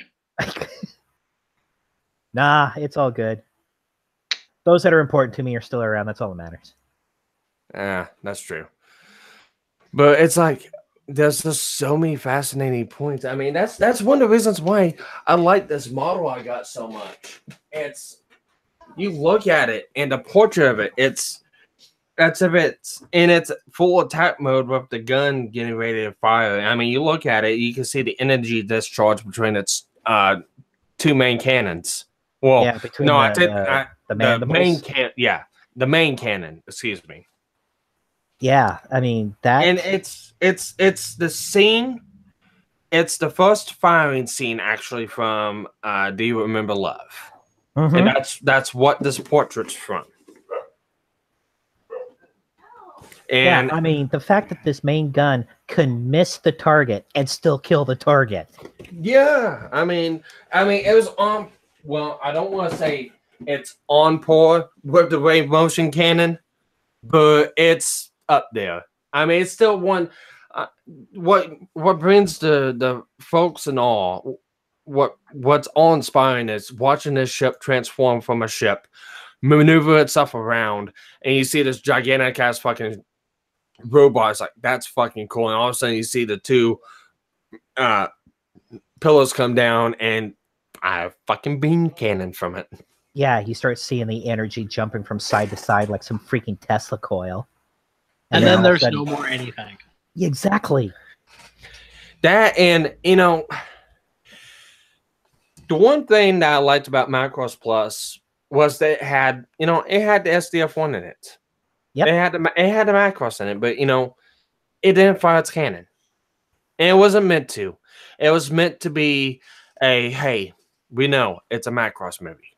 And they bring aspects of what the show is about. Because I mean, let's face it. It doesn't matter what Robotech movie or what Robotech show or Macross movie you're talking about. Here's the end premise. J-pop stops wars. So listen to more fucking J-pop. I was gonna say that's the only thing I remember about Robotech was there was somebody singing and then the giant robot showed up. And everybody was like, what the fuck? I remember seeing this one. It was this one gag thing, and it was what actually created, what actually made the Grand Canyon bigger is somebody introduced the Zentradi to death metal, and they started mosh pitting and everything. Oh god. It was hilarious. That is good. Well, I mean, technically, you got siren music in Macross too, so I mean, not far off from the point. Yeah, but what's interesting is when you think about it, is taking things the way they are.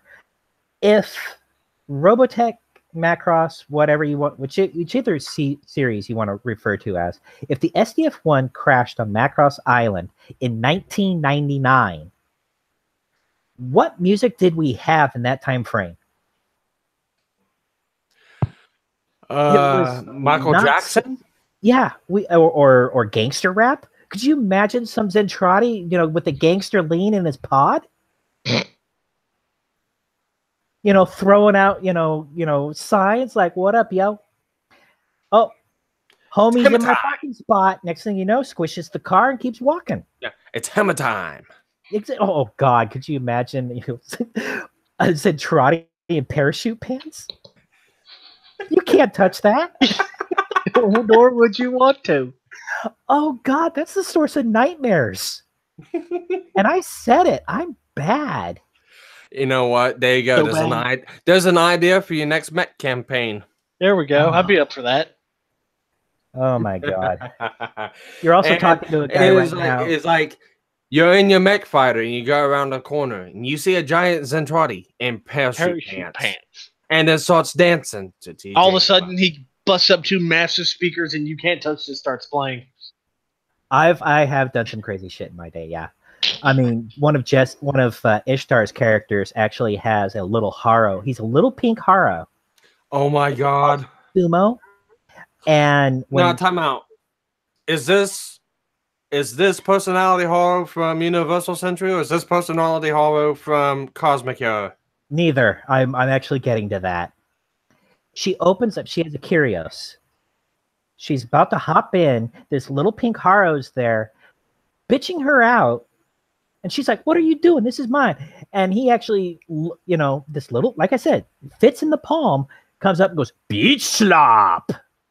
I mean, he's this overly aggressive little pink Haro. Are we talking about the little ball thing that flaps open? Yeah. Okay. Yeah. He never talks remember shit. what they were called. Yeah, he actually talks shit.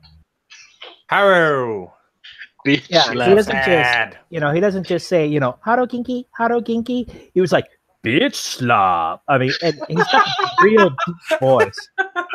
Falcon punch. Yeah, pretty much. Oh my god, it reminds me of Project Echo. Oh, the spoof of fucking Kenshiro. If Kenshiro was a schoolgirl. In Gundam Double Ought, one of the pilots has a Haro because he's the sniper of the group, and the Haro helps him out. Because I think the Haro's his spotter, isn't it? Basically helps control when he's actually got the sniper system out. Yeah. But what happens is partway through, it's like two of the guys break, it's like part of the crew goes one direction, and Lock-On, the pilot, is like, "Why does this always happen to me?" And his Haro actually pipes up. He goes, "Short end of stick, short end of stick." Oh god. So it's basically like an auto unit that can talk. Yeah. We are gonna die. We're gonna die. We're all hosed. We're all hosed. When shit is necessary. When shit is necessary. Yeah. What'd be funny is you go through the campaign and you mouth off to the Haro, and the Haro just goes, "How would you like to suck my balls?" Oh. Or you have a Haro that just keeps getting, you have a player that just keeps kicking the Haro around, and it gets to the point he's got to get kicked again, and you just go, "He's gonna kick me again, isn't he?"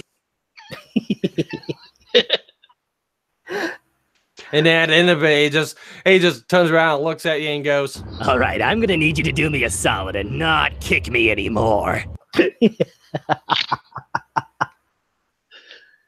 It's just got the anime death eyes on it. Yeah, but the Haro in the game is actually, the Haro can't fully control the Gundam, so they're very nice to them, because you never know when the Haro may decide to go, "You know what, you're an asshole, and I'm gonna shoot you with your own Gundam. How you like that now?" Ejecto Cito. Yeah, you kick me, I kick you. I can guarantee you're not getting back up.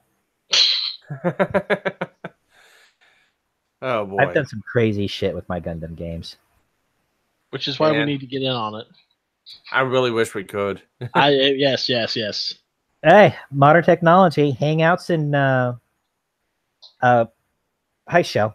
The other cat is now in my face. And webcams, there's it. Don't see where we can't do anything. We'll have to figure out how to do that one of these days, because that just sounds interesting. But oh god, man, there's just so much freaking material here. I mean, we have barely touched the surface of the surface. Yeah, I mean, fuck. The first layer of the third layer of Rax is still on it. Yeah. I mean, we've talked about big robots. I mean, we haven't even really got into the nitty gritty of anything yet. Nope. Bubblegum Crisis. Hell to the yeah. Bubblegum Crisis. I mean, fuck. We can't even go off about. I know a lot of people would would yell, "This ain't Mech Anime. This ain't Mech Anime." But you know what? Fuck it. Bonaparte has a fucking personality. I'm sorry. Mm-hmm. And it's called Leona. Well, if you want to get this far, here's something that I would probably get looked at, and people would be like, "This is not a mecha anime," except for the fact that technically it could be considered a mecha anime. Guyver. Yeah, it's a robotic suit. It's a it's a bio suit. It's a biosuit, but it's still a suit nonetheless. Exactly. Bio-robotic. And it's a biomechanical suit of armor. Yeah. And if you break it down, it fits the actual, if you look at the Wikipedia, if you look at it where it says, it's bigger than a person and there's a person inside, it's part of the genre. Yep. Yeah, but they've got so much weird stuff in that movie, in that show. It's like, I'm not talking about the anime. I'm talking about like one of the movies where he shows some, they kill the Guyver and he disappears. And it's like, what happened to the person? And the only thing I can think of is a Shinji from Evangelion happened. A perfect sync. Perfect sync. Yeah. Well, because if you look at Neon Genesis, they're biological as well. Yeah. Because they're based on angel tech. The Evas themselves. The Evas are angels. They're just restraint with armor. Now, even then, if I remember correctly, don't they call it binders? They don't actually call it armor. No, they're just binders. It's what contains the power and the bestiality of the Evas. Did you say bestiality? Yes, he did. Yes. No, I'm sorry. You watch Unit 01 go berserk. It's bestiality. I'm going to say this right now. Out of that entire anime, the one thing that still sends chills down my spine is whenever Unit 1 roars. Yes. I mean, that that thing open up, it just... Yeah, and it's like, oh, fuck, this is not good. Sucks to be you, asshole. Yeah, I gotta watch all of the movies. I've gotta watch the movies that came out. I'm gonna warn you. Movies are fucking weird. You were cutting out there. You want to try again? I was gonna say I'm gonna have to warn you. Those movies are fucking weird. What wasn't the show? Yeah. The show was small potatoes compared to those two movies. Yeah, but no, the show brings in so many fucking concepts. I actually thought about making. You watch all these fucking series and shows, you conglomerate them together. You wanna make some sort of a fanfic about it, because I had a weird ass fanfic that I was working on as kind of like a counterpart to Mega Man Legends and actual Mega Man Legends 3. This is back when I was in high school, and I combined all sorts of weird shit. I combined Gundam and Robotech and Evangelion and all sorts of weird shit with that. It's like you show me a mech anime that requires two people to use a DDR pad to fight a twin angel. Yeah. No, that is actually one of the fights that happens. Yeah, I the yin and yang angel. I can't remember what number it is. But they promptly get their ass beat and they have to learn to be in perfect sync with each other. Yeah, it was Asuka and Langley Senyo and Shinji, yeah. But no, I watched Evangelion, and then I watched the movie, and it's like, the fuck? Yeah, is that really? Yeah. But then the movies came out, and I've seen bits and pieces of the movies, and it seems like it puts more of a defining point to what the show was supposed to be. Well, yeah, considering what happens to Asuka at the end of the last movie. What part? The really fucked up part? The really fucked up part where she's physically ripped apart by the mass-produced angels? Well, that, and then you got the very, very last scene. Where it's like, you might as well call Edward now from Full Metal Alchemist, because there's a fucking homunculi running around right now. Yeah. And that's another aspect that you can argue with what Mech Anime is. And it's like you can argue that Full Metal Alchemist could be Mech Anime. Evangelion sure is. You know, it's based on, you know, not even, it's based more on lines of what, let's see, what House Moving Castle could be. Yeah. It's not, it's technology and it's mecha, but not in the aspect of what today's standards would be. Well, the thing is mecha can be so many and tied to so many different genres. Mm-hmm. I mean, you look at like Gal Force, and you have fleets knocking each other out and stuff like that, and it's basically a creation story for mankind.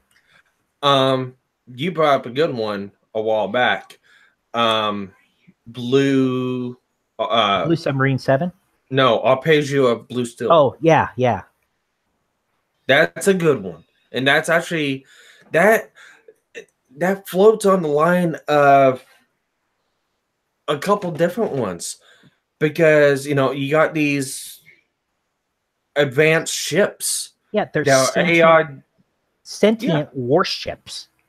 That are basically made out of what, nano machines, and then they can actually separate them, the consciences from the machine, and go full autonomous. Well, not autonomous. But, what's the independent humanoid form? Oh yeah, yeah. And the premise of that show is, it's a cool idea, and that's, you know, that in itself is a mecha anime. Mm-hmm. I mean, like I said, that's one of the reasons why I picked mecha, because even when you say mecha, there's thousands, probably. Yeah, I mean, if you were to say, "Hey, Starwind, mecha," what's the first thing that comes to your mind? G Gundam. Okay, Sparky. What about you? It depends. First thing pops into your head when someone says mecha. It depends on what I'm playing at times. Somebody can say mecha, I can think Robotech, or another point in time, I can think Infinite Stratos. Yeah. Or, you know, someone could come up and go, hey, mecha. And you could drop a bomb like Girls und Panzer. Don't laugh. I mean, when you think about it, it's a Mech Anime, yeah. You know, or what is it? The Pilot and the Princess. Yeah. You know, it's true. It's airplanes, but the airplane, you know, the plane in question is still a key portion of the story. And to me, that truly defines what a mecha anime is. Get to the chopper! No, get to the plane, but it's same concept. I didn't have to get to the plane. I'm sorry. Yeah, because to me, it's what truly defines mecha anime is the mech, tank, ship, or whatever is a integral and core component of the story. Yep. Here's one for you. So Experiments Lane. Yeah. Yeah. Or if you want to go even further, you can think, well, it's not really mecha, but like cyberpunk. Yeah, almost cyberpunk. Like Shadowrun. Yeah. Or cyberpunk. Or yeah, that one too. There's I still haven't thought of the name of that one I was talking about. But they use like I said, they use magic. It's like a mix of magic and technology. And it pisses me off because I cannot Sounds like Escaflowne, honestly. It's not Escaflowne. Well, because they use a dragon heart for the main one. To get the dragon Escaflowne working. Yeah, the dragon Urgus. That's magic.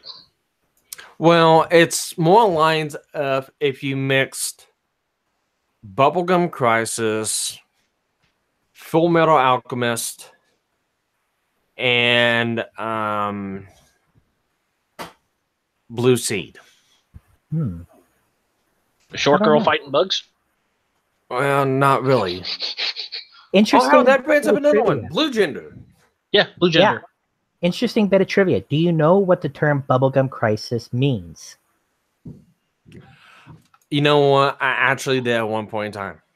So did I. Any situation where you're not careful, it'll blow up in your face. Yeah, that's what. Yeah, that is. Because I believe that's referring to the berserk nature of the boomers. Yep.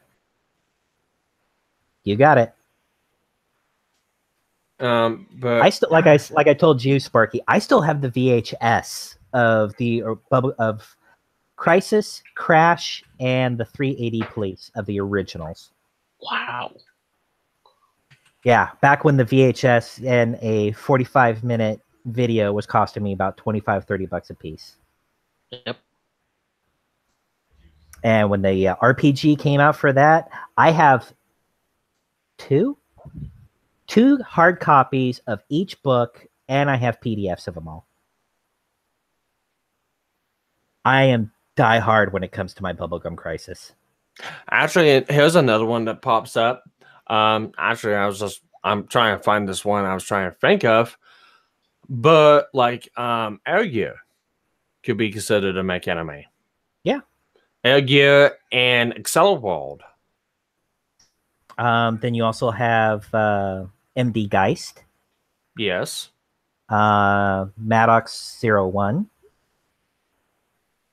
which actually I believe, I don't know if it's officially, but it's part, at least suggested part of the Bubblegum Crisis timeline. Because they make references in some of the, I think it's some of the manga to the Maddox program. And if you look at some of the battle armors and stuff like that, and the Maddox, you can see where the family line is. Appleseed. Yeah, Appleseed. I was thinking of that one too. I mean, we have stuff to talk about, gentlemen. Yep. It's just we gotta sit down and decide what we're gonna talk about. Yeah. So we've been talking now for about almost probably 2.5 hours. Let's see what the stream says. Yeah, I want to say about 2 hours because the stream started at 9. It's 11. 11. It's 11:11 right now. So we've been going By for the about way, a little hi, over 2 Fermion. hours. Hi, Moxley. Yep. Hi. Nice for you checking in. We could talk a little bit more. Let's talk a little bit more since they got in here. And yeah, Mox just got here. Yeah, it's been kind of dead for a bit. Let me throw something out there, kind of funny that I know Moxley's going to hate me for this, and I do apologize, but seeing you pop up just reminded me.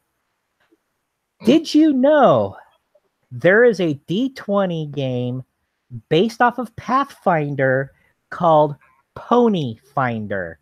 You all play basically unicorns and play other My Little such. Pony. You play My Little Pony. Basically. You play little. Yeah, the reason I even know this is because I watched the Yogscast. One of them had for games night. All the women play the My Little Pony game. I have seen that. Yeah, it's actually It called is an actual Pony thing. Finder. I think not Humble Bundle, but yeah, I think actually Holding. it might be Humble Bundle, but let me check. I think he broke Moxley. Uh-oh, did we break him? Yep, we broke him. Hey, we're not saying My Little Pony, man. No, we're not saying that. Holding. But technically, that's not Mech Anime. I don't know. I mean, if they've got a steam powered pony in there, then it's still a mech related. Oh my god, really? That part is he's got a point, Sparky. Oh man, you know what? You said Steam, and there's just thought of something, and I don't know if you guys have seen this or not. Sorry, Moxley. I'm sorry, brother. I just had to throw that out there as a joke. Yeah.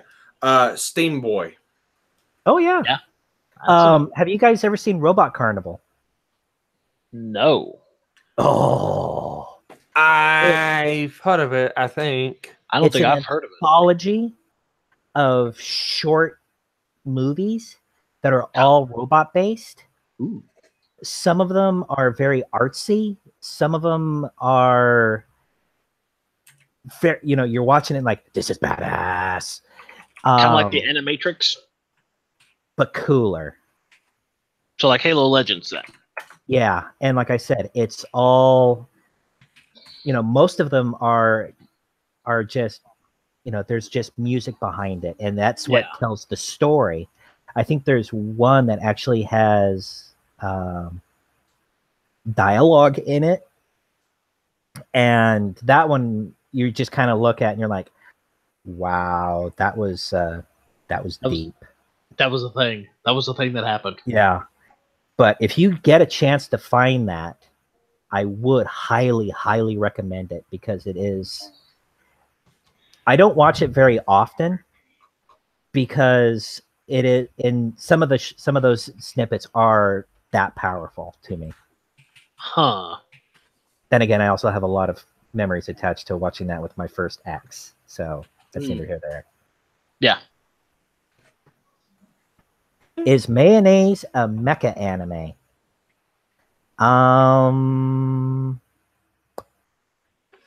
Mayonnaise? Yeah. I know people who use mayonnaise as a sexual aid, but I don't think I've ever heard of it as a mecha anime. Did I really say that out loud? My apologies. Yes, you did. God damn it. I gotta work on my internal monologue. God, this is driving me nuts now because I cannot remember the fucking name of this goddamn anime. And you're gonna remember it the minute the stream goes off the air. No, I'm not, because we thought I was gonna remember it that night, but no, I haven't remembered it yet. Like I said, it's the anime I'm thinking of is set in dystopian future where magic and monsters are a thing. It's more or less of like alchemy or something like that, but it's not. Because the badges are basically it's not a pentagram, but it's like a alchemic star is what the badges are. And fuck, I can't remember what it is. I know I've watched it, I've seen it, and I know if you have the Volume 1 Gundam on VHS, it's one the trailers in it. And it might be in the DVD as well. I'm not for sure. The DVD I have is actually a Japanese. It would be, well, I don't know if it's being there or not. If it's yeah, Japanese, I actually got this one from Japan.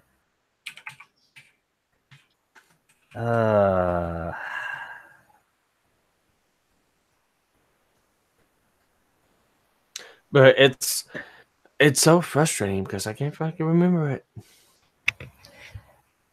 Well, good news is if you remember, write it down somewhere, and then we'll track it down, we'll watch it, and we'll talk about it. So at least we can tell everybody about this great anime that you just suddenly remembered and introduced to the rest of us. Then we can review it. Oh no, because then I go, oh yes, I remember watching that. Most likely. Yeah. Who knows? But wait, are you talking Silent Mobius?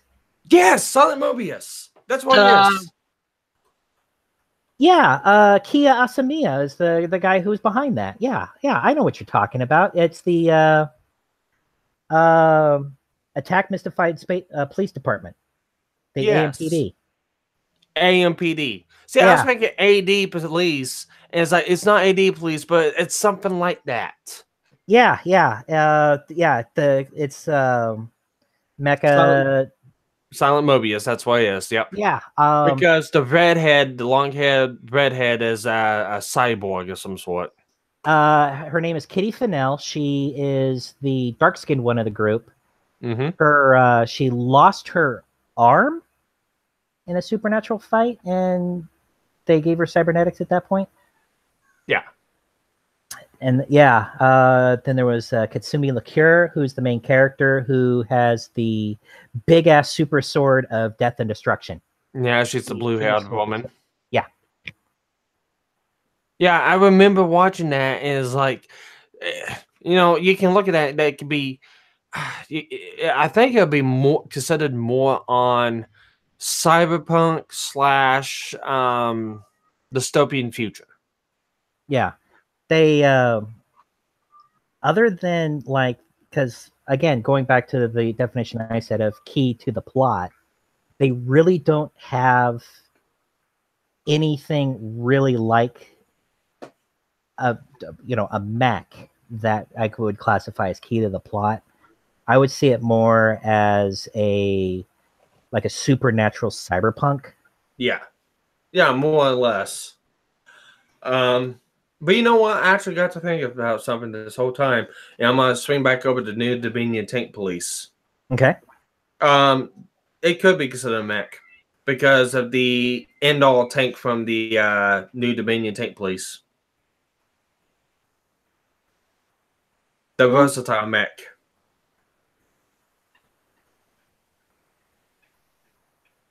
It's been such a long time since I've seen that. It's like one to end all be. It's like one of the final. I don't want to say bosses, but it's like one of the final things that the tank police have to fight up against. Okay. It's an AI driven / remote control driven tank, which it's a tank / it can go up on 4 legs, and it's deadly. They end up almost killing the man with it. That just sounds like fun. Yeah, The tank part, not the killing everybody. Yeah, well, I made 4 eyes good cross-eyes. Which, oh god, I love 4 eyes in that show. Oh boy. But yeah, we got all sorts of stuff to talk about. So I actually have the original Dominion Tank Police RPG. Oh, nice. Yeah. I just had one that just jumped into my mind out of nowhere. What's that? Van Dread. Oh yeah, my God, I've got that. Oh my god.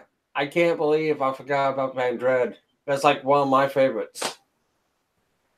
Yeah. A literal war between the sexes. Yeah. Where they get sucked through a wormhole and they gotta work together. Yep. Yeah. Yeah. Oh god, I can't believe I forgot about that one. And the mechs, they actually would merge, and it would change depending on who he merged with. I thought of another one you'll be pissed about, Sparky. What? Cyborg 009. Yeah. No, I already thought about that one. I just haven't talked about it. Asks, any mech animes you can recommend for us newbies? Oh, to use newbies. Newbies, huh? Well, I was going to say, Neon Genesis is a little out of everybody's jurisdiction at this point. Even as vets are time out. I would not recommend Neo Genesis for a first-time anime from Mech Anime. Oh, no. We don't want to kill them to the idea. Big O, maybe? I would personally, this is what I've talked to with some of my friends at work. If you want a good, mellow introduction to like Gundam and so forth, go with Build Fires. It's basically you build the models, you fight the models, but you get to see everything as it would be if it was quote unquote real. Yeah. It's very mellow. It does introduce you to some of the main story characters from the universe. And it's not heavy. It is not a heavy story. No. I mean, you can see mobile suits getting blown up left and right and know that the people aren't dying. It's just the destruction of their models. Toys are getting beat up, yeah. Which to me, right there, would bring tears to my eyes, but that's just me. Yeah. If I had to, for me, and I'm going off my own my own premise. If you want to be introduced to a mech anime to get you drawn in, Battle Angel Alita. That's also a little heavy. It's a little heavy, but it's something to introduce to the concept. True. And it's short. I would even go so far as I believe Robotech is actually on Netflix. Yeah. Actually, Robotech will be a good for a first timer. Robotech, Voltron, one of those. The only problem I have really introducing Robotech to a first timer to watch Mech Anime is the concept and the basis of what it gets to, because it gets out there into far left field because of the whole aspect of music quells the savage beast. That whole aspect of, Well, on that same note, it is that being somebody like myself who loves music, to see something like that was actually, for me, it was very cool. Yeah. Well, I mean, for me, I love J-pop. I've got a whole soundtrack, including, thanks to you, KG. To add to it, I've got a whole list of J-pop that I listen to, and I primarily listen to J-pop because I like the way it sounds. It's intriguing. Like I told you, I've got almost 200 some odd gigs of music, and I would say about 80% of it is soundtracks from Japan. Yeah, but I mean, the whole premise behind Robotech is, the whole premise is, people fighting against aliens, and it's a good premise, and it's easy to get a hold of and watch. It just I know for some people when it gets to like with Min-May singing, and then it's their defense against the Zentradi. I mean, it makes sense to a point. Because hell, you've seen for anything, it's all right.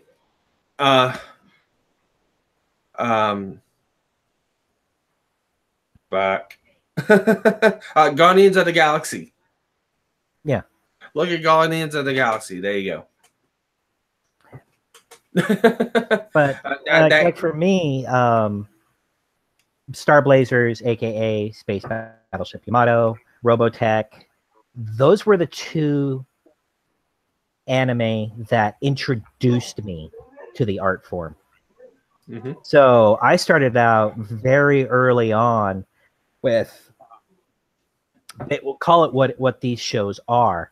The majority of anime as a whole is going to be, especially these longer series, are soap operas. Call them what they are.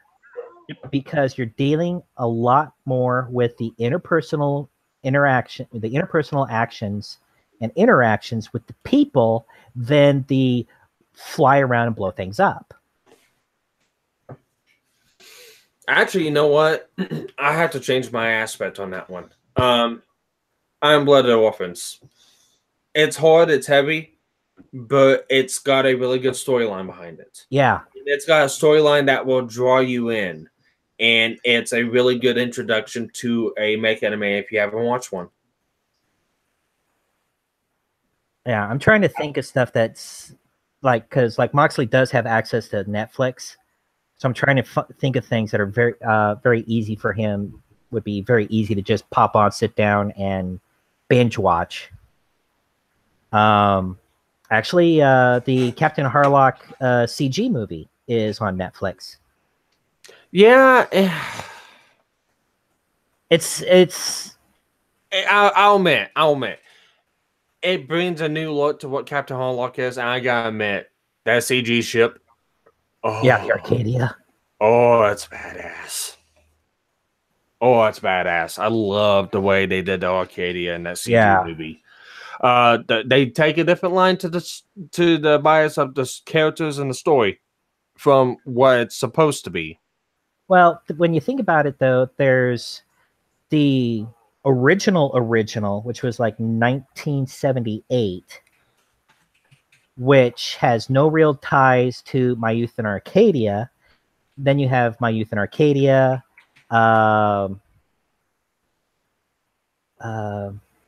Endless Voyage, SSX.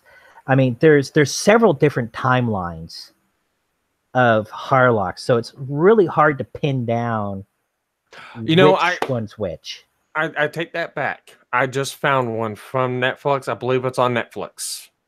Okay. It might still be on Netflix. Koh Geass.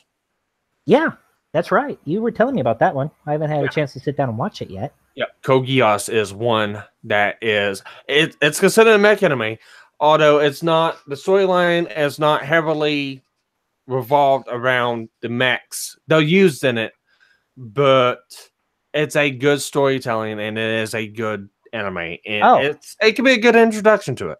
I'm going to throw this out there. I don't know how easy it is to find, but something that the three of us didn't mention. Orgus. True.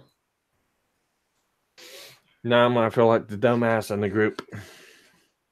It's Orgus 1 and Orgus 2. The first one, guy goes to the future and basically tries to find a way home and live his life and that sort of thing. The second one, all the mechas are actually ancient relics. And as people are digging them up and everything, these two countries are getting ready to go to war.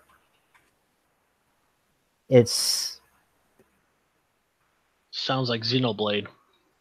It's kind of hard to describe, because there's like, not only is there, you know, the mech fight, there's what's going on with this political group here. I mean, it's very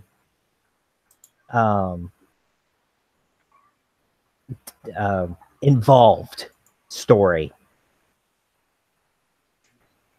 Oh, Moxley, you found Koh Geass? No, he says he thinks he's seen that one. Oh, okay.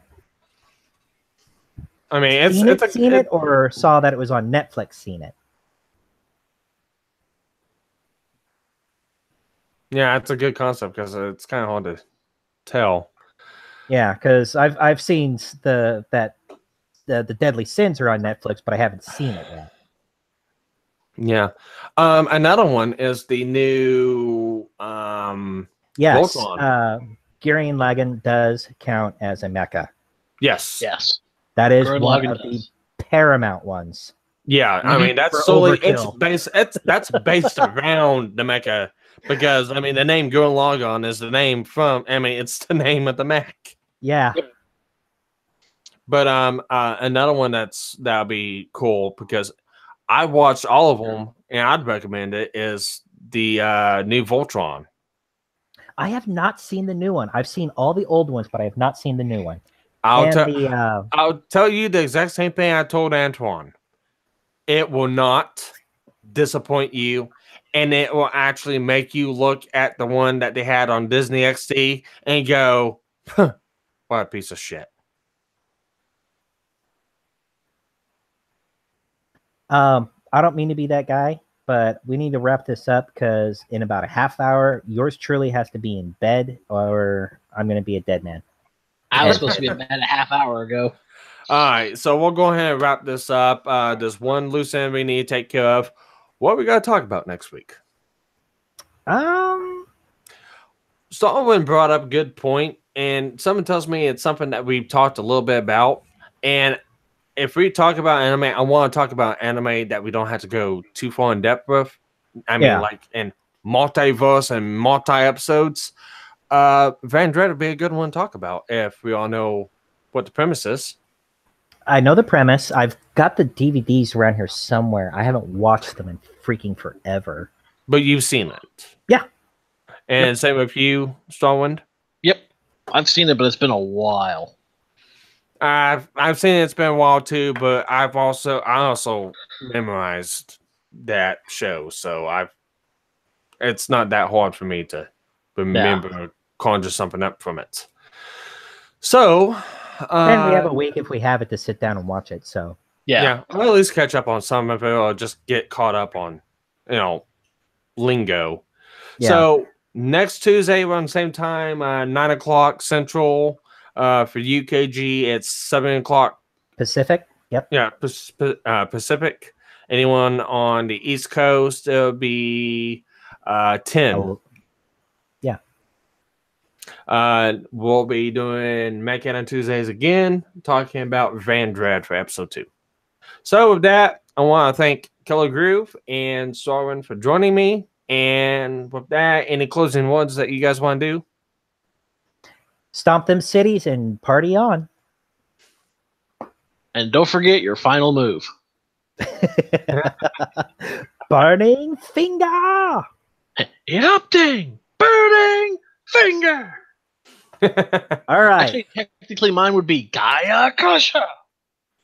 So with that, thanks for all who did watch it. It's first episode. I know we didn't get a lot of views, but it's like, oh well, who cares? We're having fun talking about this, and It's the pilot episode, damn it. yep. And hopefully we'll get some fans. I mean, we got one. We got Moxley. It's interested. And you know what? Actually, I want to take that back. Moxley, since you're a wrestler and you like wrestling, I suggest G Gundam. Yeah. There you go. So with But that, the problem is I don't think it's on Netflix. no, but I can always talk to him later and give him the link to the site I use. There you go. So with that, we're going to go ahead and cut out. Thanks for watching, and please tune in again for next week. Bye. Laters. Later.